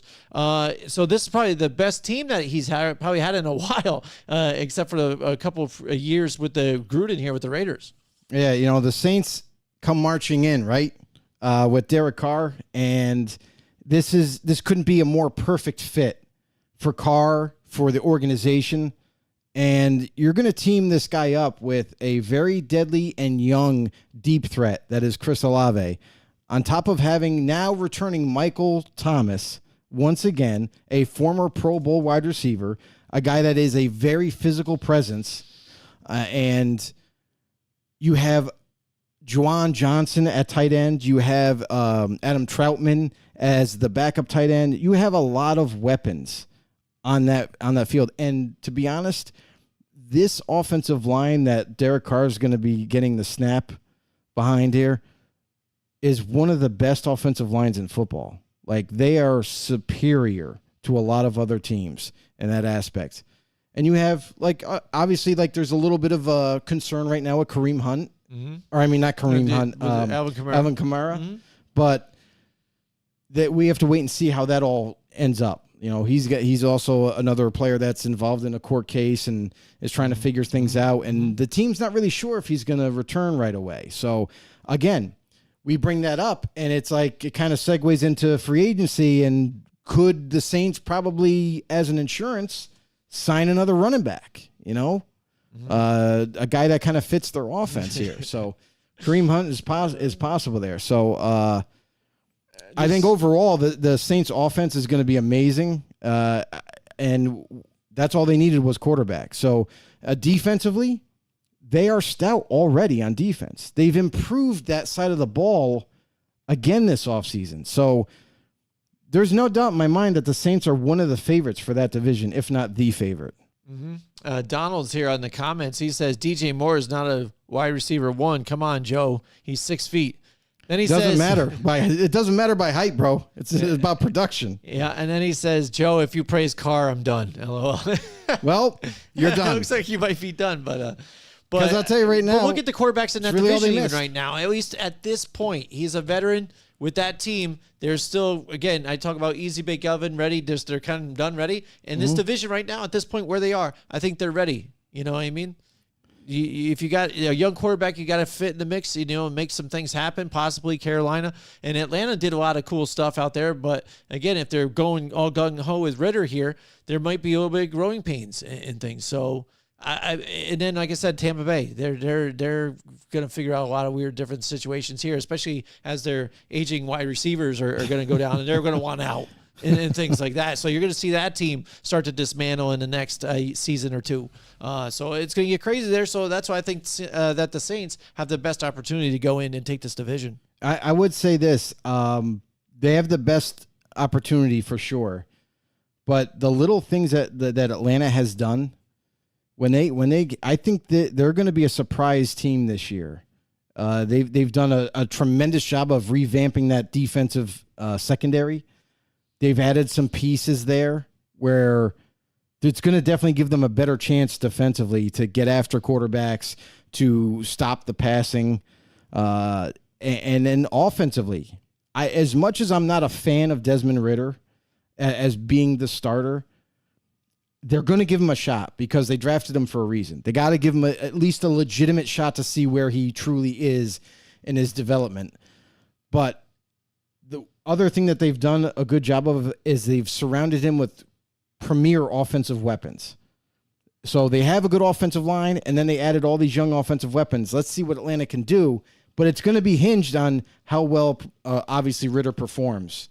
Because if he struggles, then at what point do you kind of pull the plug? You know what I mean? Like, are you just willing to ride down with the ship, just take it all the way down if it's going really badly, or are you going to try to salvage the season if it goes 4 weeks into the season and you're 0-4 and Ritter's not looking good at all?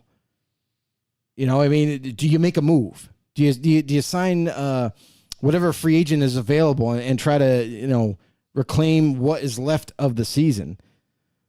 Because that's something interesting to also kind of dive into. Mm-hmm. Yeah, absolutely. So we'll see what happens with that again. And now moving on to the AFC South. I think one of the biggest questions here for this division is probably with the Tennessee Titans here in their quarterback room. I mean, we got Ryan Tannehill, who has been stubborn and saying, listen, I'm not here to train anybody else. I'm here to play. So I don't care about who you bring in, who you got, blah, blah, blah. He said the same thing when they had Malik Willis there too. We saw a little bit of Malik Willis last year, and obviously it wasn't enough to sell the franchise on him because they go out and they draft Will Levis this year. So now you've got this type of two young quarterbacks here with the veteran who's not willing to give his job up. So this training camp, I think, is going to be really interesting for the Tennessee Titans. Well, Ryan Tannehill, we know he's on his way out. Like it's a foregone conclusion here. Like we know the writing's on the wall for Tannehill. There were rumors about possibly trading him before the draft, even during the draft, and it never happened. And this is the confusing thing for Tennessee is, once again, an organization that I have to question a lot. I don't question their first-round draft pick. I think that's the way to go is Peter Skoronski, tremendous offensive lineman, and they need a lot of them.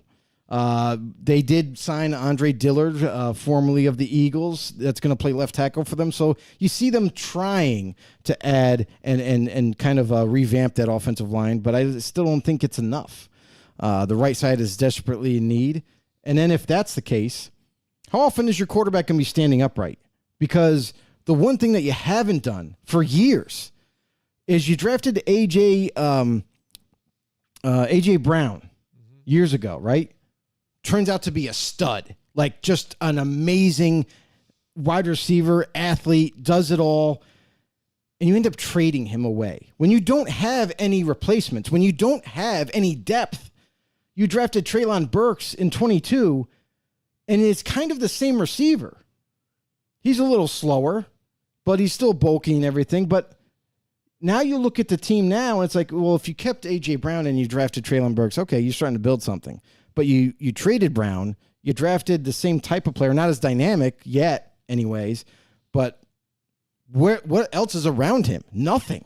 You got a bunch of backup receivers starting right now. That's embarrassing. And I haven't seen them really build anything on offense. We've heard the rumors about Derrick Henry even being traded before the draft, during the draft. Is it going to happen? Is it not going to happen? And then it never happened. Yeah. And he's still there. Now, how do you think Derrick Henry feels? Like, he's like, you guys are looking to get rid of me. I'm still here. Like, what does that mean for my future? Like, after this year, or maybe even before week 8, before the trade deadline, he could be dealt. Is this a team really trying to get back to the playoffs or improve themselves? I don't think so. 2 years ago, they were the number 1 seed in the AFC. And then last season, they go from being to a shell of themselves and lost the division title. Yeah. Now you look at this team now, it's like, okay, you added a couple offensive linemen that you desperately needed. Great. Where's the receivers? Where's the big-time tight ends that you used to have, that you used to rely on in this offense? Like, I'm sorry, they have Chig there, who's a nice young tight end, very fast. I think he could be something for them, but they got to use him the right way. And then defensively, Mike Vrabel has been a tremendous head coach for the Titans, I will say. Good defensive mind. And they've always seemed to kind of kept this, like, a nucleus of defensive players that have always been around, and they've always been solid there. They might have lost a guy or two along the way every single year, but they always managed to find someone else to replace them. And now you have Kevin Byard, who wants to be traded, who wants to be done with this organization. And it's got to make you wonder, as a Tennessee Titan fan, that what is going on in Tennessee right now?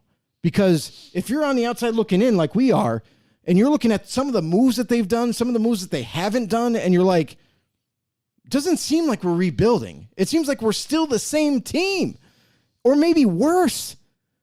Yeah. You got to rely on Treylon Burks, and then if Byard wants out, there's got to be a reason. Yeah. It's not just about money. Now there's like a little bit of writing on the wall where you're seeing vets now that just want out. So. Right.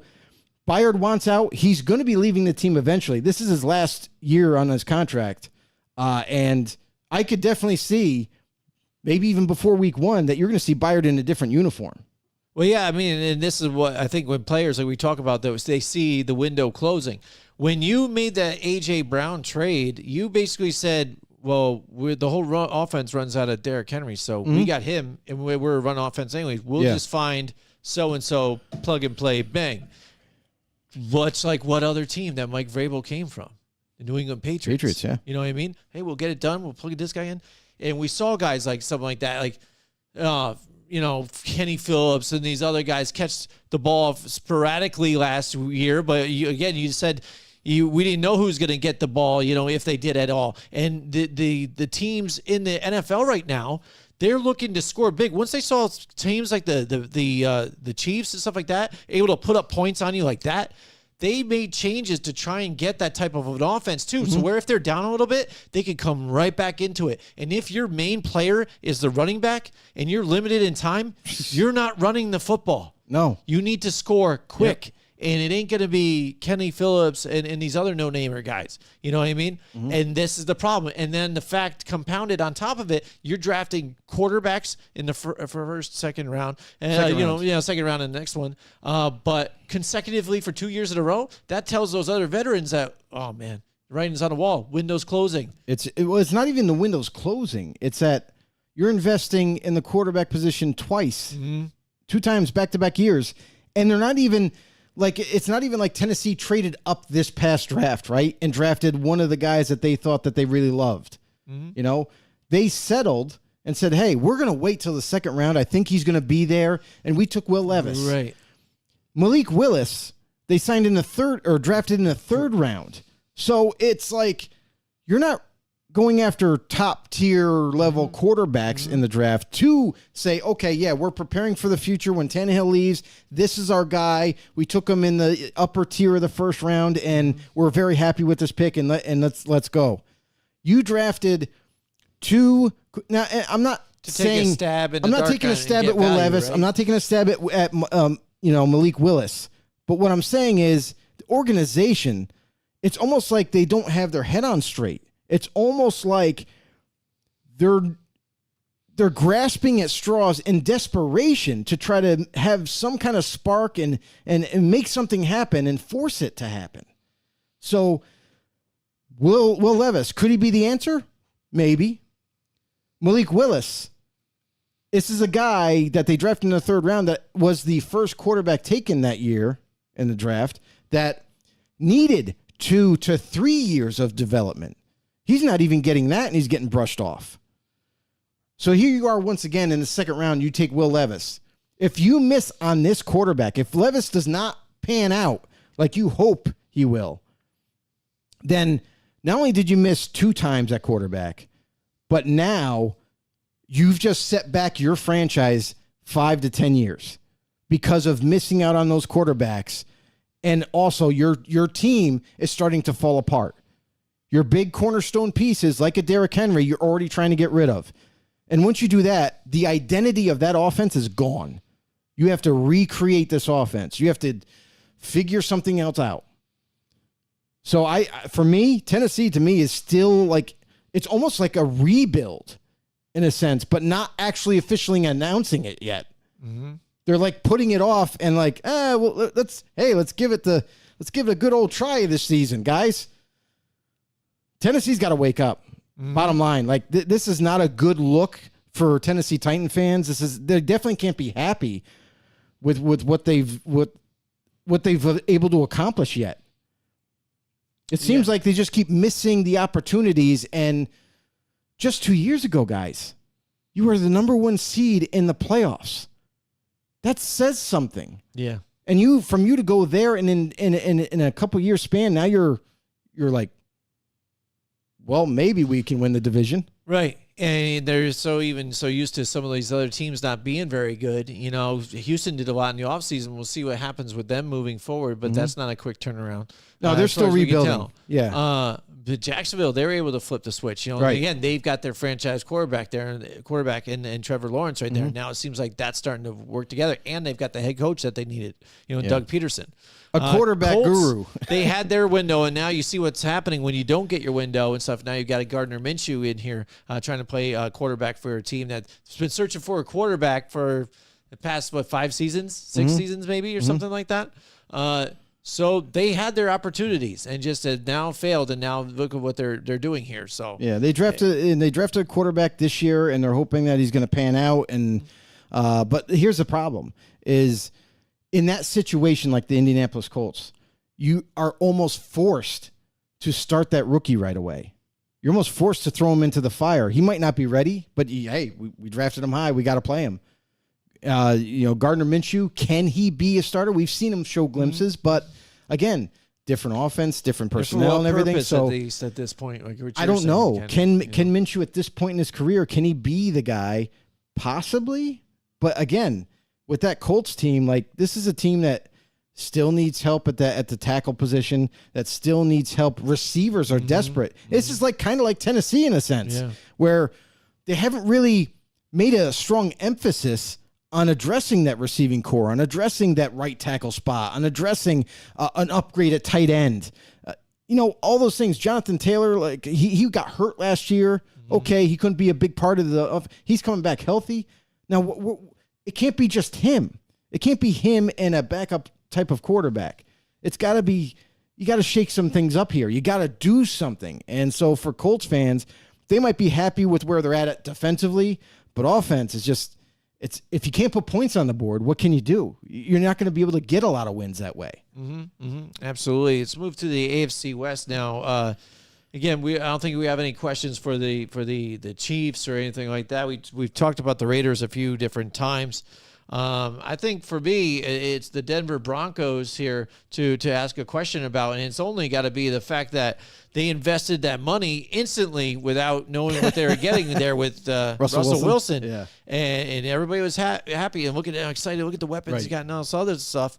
But they didn't have the head coach. You know what I mean? So now they've got Sean Payton in there and his guys and Joe Lombardi, running the offense too. That's spicy. I like it. There's something different, and they're saying they're noticing differences here in training camp as well. So can the Broncos turn it around just as fast here in this season with the new head coach and things like that, and set Russell Wilson straight here and make a push at this division to where somebody needs to challenge the Chiefs right now because, the Raiders are out of it now, I don't think it's going to be Denver, to be honest with you. Yeah. I think Sean Payton, if any coach in this world could make Russell Wilson play better or closer to what Russell Wilson once was, it's him. Mm-hmm. Absolutely. But Sean Payton's offense, you got to have some kind of strength left in your arm. And that's not there with Russell Wilson. So I wonder how this is all going to shake out. Are they going to become like a version of the Patriots with Peyton's innovative play calling, but short to intermediate game that kind of fits Russell Wilson? I kind of see that happening. But I don't think it's going to be anything like Drew Brees back with the Saints, where Sean Payton was not only creative, but Drew Brees could sling it when he needed to. He could throw it way down the football field. Yep. So it's going to be different. It's going to be different. Like, I think Denver's going to be improved for sure. I think they're definitely going to have more wins than 5. But again, this is a big change. And so for a first-year coach and a new regime now put in place again, everyone's got to learn new things. This Broncos defense, I don't expect it to be the same. I still think they got very good talent. You know what I mean? So they can adapt. But it's going to be a new defense. It's a new offensive concept. And they have weapons to throw to. It's just, can they all put it all together? I think they'll definitely be better. Like, I honestly think you're going to see the Raiders at the bottom feeders of the division, and most likely have 2 or 3 wins. Denver is going to have more than 5. Obviously, I think they might even get 7 or 8.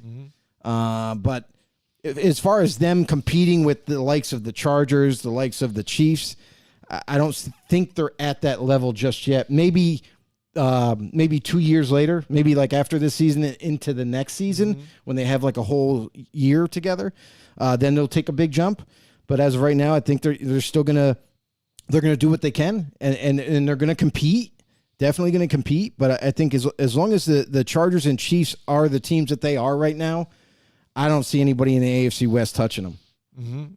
Any concerns or any questions here with the Chargers and what they've got here? Again, always kind of been I got a question. Always the bridesmaid, never the bride in this division. You know what I'm saying? Always, right? And part of that is their head coach. Part of that is because he goes for it on 4th down more than any other coach in the league. Hell, he probably has broken the record for the amount of times that he's gone on 4th down conversions. Absolutely. And at terrible situations. At your own 10-yard line, you're going to go for it on 4th and 6. Yep. What are you thinking? Yeah. And then you don't get it. Arena. Turnover. Like you just gave them. They're clearly within scoring range already. Yeah. Like, these are the decisions that really good coaches like Sean Payton don't make. Yeah. They don't do stupid things.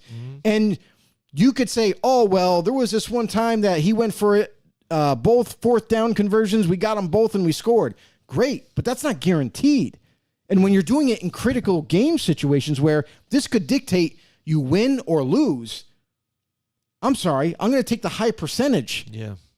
And that's what, like, this Chargers coaching staff, it seems like they're too much into analytics and not enough just straight up X's and O's coaching. Right. So it's like they're willing to take all these chances because it's like, the analytics say if we go for it at this point in the field on 4th down, we got a 63% chance of getting it. We're going for it. You know what I mean? Yeah. I feel like they're just bad decisions because they're looking at numbers too much. I don't know that for sure, but that's just something that I get a feeling for.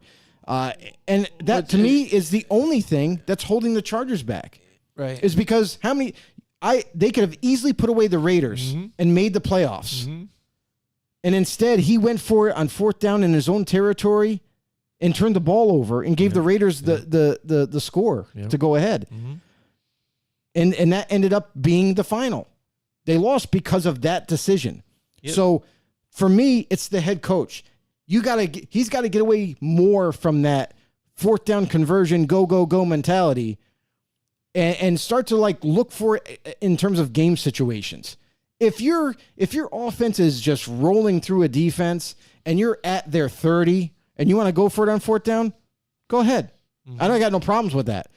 But when you're on your side of the field, you know what I mean, at your 40, at your 30, whatever it is, and you go for it and don't get it, you're turning the ball over and giving them ample opportunity now to drive and score or score right away. So that's my problem. Analytics is always a problem, I think, with me. Is just because, again, there's too many variables because you're talking about human beings in different situations. And you're saying to me now, you're taking that momentum means nothing in a game. Right. You know what I mean? Yeah. Because momentum does a lot. Oh. And if you miss that, it sways momentum. And even the momentum that's happening in the game, situational football, and you're going against that depending on what these numbers might say, I think that's just not, managing the game properly. Right. But that's always got to be a question for me. We said it multiple times. But all right, now let's finally cover the NFC West here, Joe. Any questions besides, for me at least? I look at this 49ers team and what could have been last year. We were robbed so much that they even changed the rule now with adding that extra third quarterback to the roster here without losing a spot. And, Brock Purdy says, he's throwing stuff and he's getting healthier. Yep. But what's going to go on with the quarterback situation here? And do they have enough here to get it done here and make that push? Because they added all that personnel last year, made it real far away, and we were kind of robbed to see what might have been. Yeah, and that's the thing is San Francisco is so dangerous right now. Like, super talented defense. Now, the one thing that's going to change is D coordinator is going to be different. So you got to wonder, you got all these highly talented defensive players and whatnot, but I don't think, obviously, they're not going to try to change anything up. Right, you don't fix what's not broken, right? Yeah, they're going to kind of go along and call plays, but it's a different D coordinator, so things could be different in certain situations where he might call a play differently, and that's kind of what we got to wait and see for. But still think they're going to be a very stout defense, a very good top-tier type of defense, as usual. And then offensively, they're going to be so scary because you mentioned Brock Purdy. Brock Purdy is throwing. We mentioned that a week or two ago about how he's starting to warm up and throw the football, says he feels good. There's no setbacks or anything like that. So things are looking pretty positive in San Francisco right now. And it looks like it's going to be Brock Purdy as the starter. And so far, as long as there's no new injuries that come up or maybe a strain or something like that for him, they're going to be very cautious with him. They're going to take him very slow and make sure he's 100% when we get to week 1. And I think he's going to be ready to go. I think he's going to be the starter. He's going to be ready to go. And what does that mean for Lance? Lance there. He's on his way out, I think. I think that the Niners as an organization and as a coaching staff recognize, hey, we really think Brock Purdy is our guy. Hands down, he's the quarterback that we've been looking for the future, and Trey Lance is not. And he's not up to speed. He's not executing as much as they would like him to be, but he is healthy right now, and there has been a few teams that have kind of inquired about his services, maybe in a trade, and we'll have to see where this goes. But I think as of right now, the Niners are kind of steadfast and are saying, hey, listen, Purdy's our guy, but Trey Lance, if we need him, we have him. Yeah, absolutely. I think with that division, I mean, the 49ers, even though, again, we've talked about teams that have been kind of poised and ready to win and not a whole lot of questions around them because of the talent that they have around them. That wasn't exactly the question ever. It was just how healthy can those quarterbacks be, mainly Brock Purdy, and get them there. Because if he goes down again and you've got a Trey Lance, we're still not sold, or haven't seen anything of this guy. So, well, we haven't seen enough. We've seen a little bit before he got injured, but you tended to see Trey Lance more of a guy like Lamar Jackson, a guy that you would utilize his legs more, wasn't sure if he should throw. And we saw the same thing with Lamar early in his career as a rookie, wasn't sure if he should let it loose. Couldn't quite make the accurate pass sometimes. And Trey Lance is right there right now, and he still has a huge learning curve to get over. And I feel like that's why the Niners are hesitant to have him as a starter, or to give him a shot right away over Purdy. So with this offense, I mean, geez, not only is this team stout all the way around, but the way they finished last year, minus a couple of hiccups and injuries and what have you, like, this is a team that is going to return to playoffs, no doubt about it. I think this is a division that is going to be just between two teams. It's just going to be either Seattle or the Niners themselves. I think those are going to be the only two teams that are going to compete for the division. And San Francisco is so deadly right now, especially obtaining Christian McCaffrey when they did. I mean, that to me was a game changer for them, because everybody was focused on Debo before. Yeah. And then Brandon Ayuk was kind of like the unsung hero, so to speak. Like, he would carve up defenses, and everyone's sleeping on him. Yep. George Kittle came on strong in the second half of the season. And then here comes McCaffrey. And everyone's like, wait. Is this a cheat code in Madden? Well, it's like what's people going are on? probably even like, how's the NFL let this trade happen? You know what I mean? What, are you Should have kidding been me? denied. Right? Yeah, absolutely. And you bring up Seattle, and again, there's no real questions for me about this team because, I mean, they were one of those teams last year, I think, that weren't really supposed to be. Nobody expected them to be where they were. That's what it was. Again, because, to where Geno Smith became like the comeback player of the year. Right. And that's always a funny title for me, especially, too, because, that could be offensive if somebody calls me a comeback player when I wasn't really injured or anything like that. And I'm just playing better now, good or whatever. But he really kind of wasn't meant to be that guy there, and he stepped up and was the leader. When they made that trade with Denver, got those picks, Drew Lock and Noah Fant. And, they always had their weapons there, too, with DK Metcalf and Lockett. They made something out of nothing. Even that defense started to play, pretty well with losing players here. And that 12th man, I think, made a difference too. And in that home stadium, there's something about it. When last year, when they were playing and they were at a home game, you just had to chalk it up as a victory, and they did it and got it done with the Geno Smith. So this is always kind of that type of team that goes off the path of where, hey, they don't have their franchise quarterback. They're not getting it done. Write him off or whatever. They get a guy that Geno Smith that knows the system, can just make the throws. We just ask him to make the throws when he can. And you had Kenneth Walker III jump on the scene and really work well for them in the running game. And they had something going on, and all you had to do is keep the ball secure, which he did, which he wasn't doing with the Jets back in the day, or early on with Seattle. Yeah, absolutely. And that's the thing. Some guys are just late bloomers in the NFL. And it sucks for the teams that draft him, because a lot of times they give up on him before he even reaches, his full capacity in terms of performance. So for Geno, drafted by the Jets, never panned out, was around for a few years, then ends up being a free agent. The Seahawks happened to sign him as a backup, and they're like, oh, well, we'll just work with him because he's fairly young, but he developed under Seattle's umbrella, and he wasn't rushed like he was in New York to play right away and to be the guy. He kind of sat back, he learned a lot, and then developed his own traits and improved to the point where, like, okay, yeah, just like you mentioned, he knows the system, he's very comfortable with everybody, he's a great teammate and all this. He finally gets his chance and surprises the hell out of everybody. I don't care who you are out there. If you told me that Geno Smith was going to have a year like he did, you're crazy. There's no way no one would believe that. Not even you would believe that. So no, yeah, I think that as a bridge quarterback. With that in mind, and for him to accomplish what he has, it shocked everybody. And because of his gameplay, though, it turned this team's idea and thought process into, oh, hey, he's not only playing better, he's not only playing good for us, but he's playing way better than we thought. Because even the Seattle Seahawks organization was like, whoa, we got to re-sign this guy. We can't let him walk. Yeah. He's our starter now. Yep. And good for Geno. Good for all the hard work that he's put into it. And not only with this kind of bump now he's the starter. He's the legit guy, signs a 3-year deal extension. But this team now, a team that we thought was going to fall off the rails.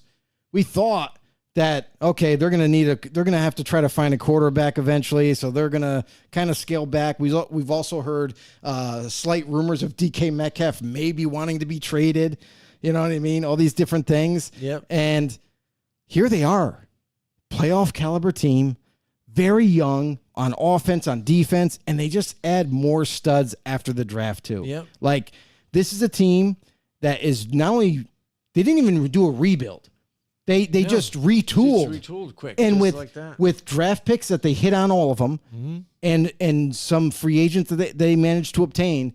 And now here they are once again, dangerous as ever, and they are going to compete for this division. So the Niners better keep their eyes open on this team. It's going to be a battle for sure. Yeah, absolutely. And then where you look at a team like the Rams, we knew they were going to start paying their dues because of what they had invested to get that Super Bowl. Yep. I thought it would be this year, and it came to us a year early in last year's performance. Because it was absolutely putrid.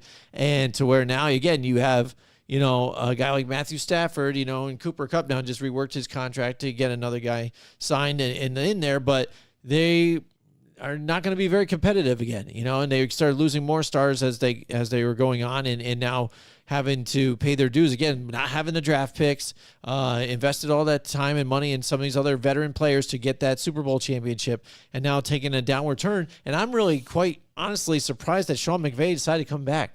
Because he had the opportunity to walk away. He had TV deals lined up to go, other things, and he decided to come back.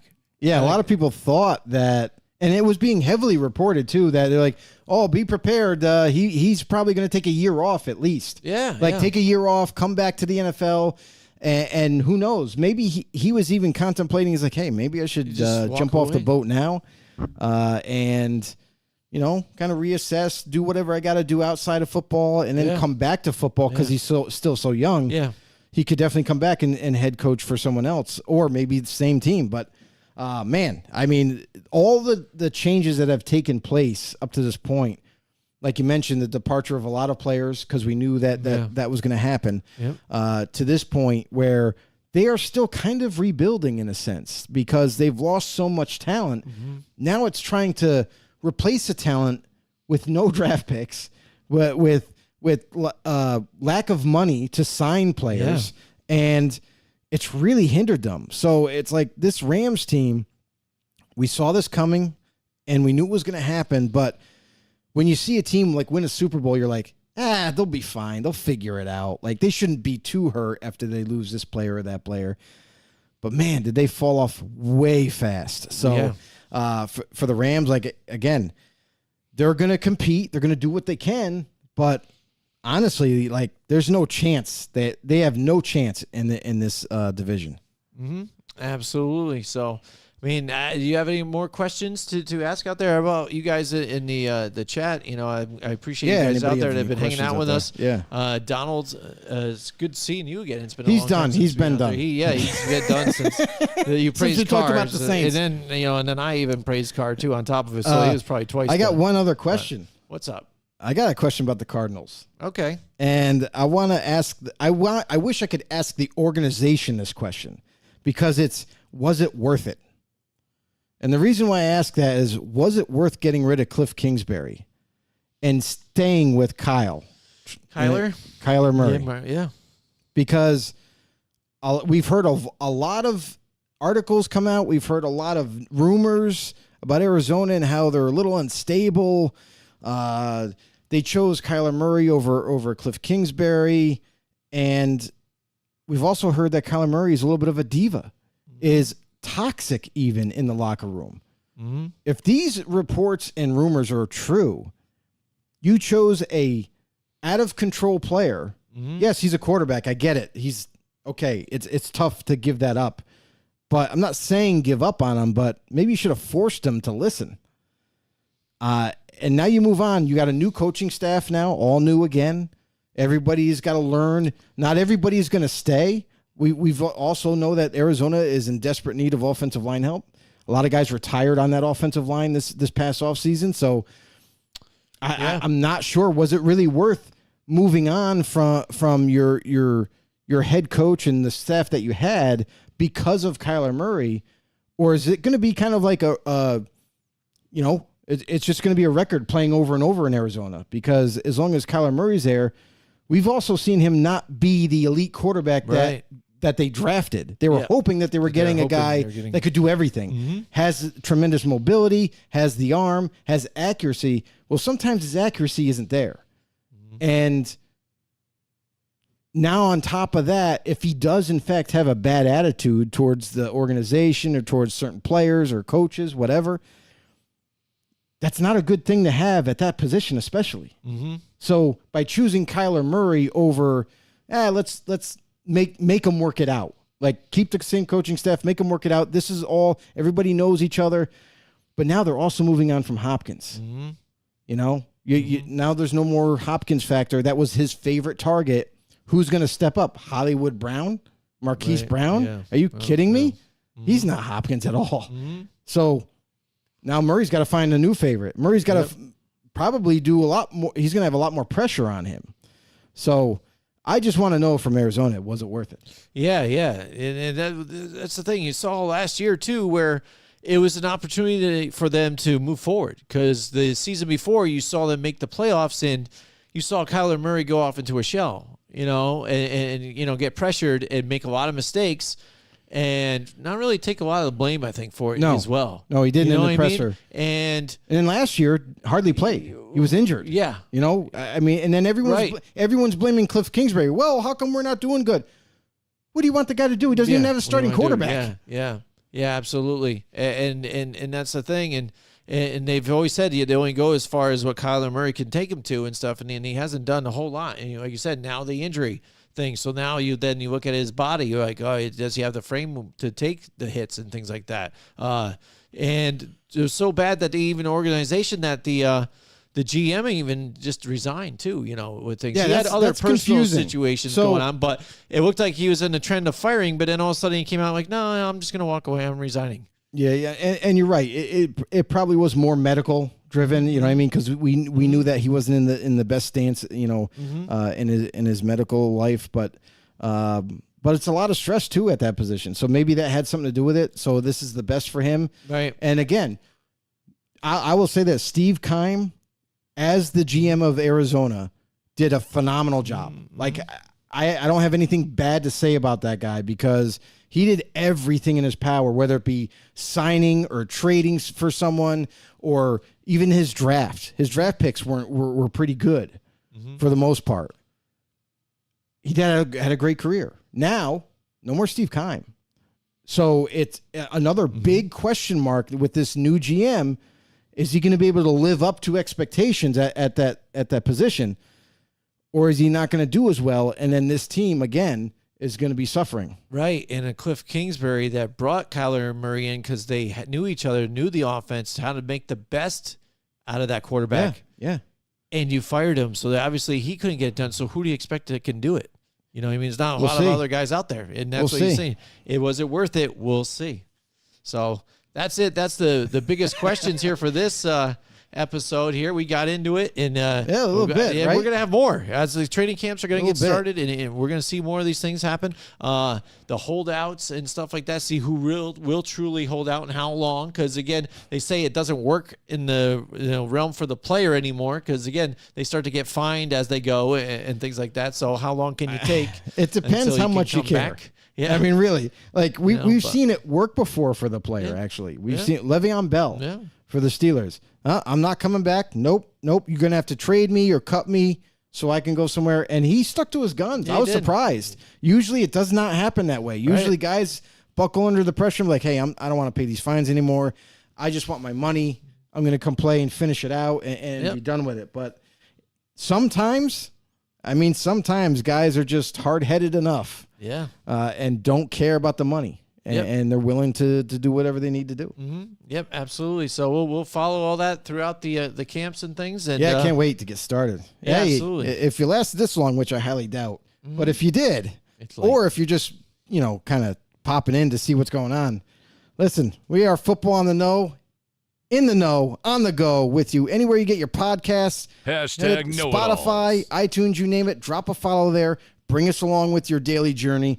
And as well, head over to YouTube to help us grow this football community of ours. Hit the subscribe button there on our channel. Also hit the notification bell to let you guys know when we go live. And as well, you can follow us on Facebook. All right, that's it Thanks. for us. Hope you guys enjoyed it, and we will see you next time.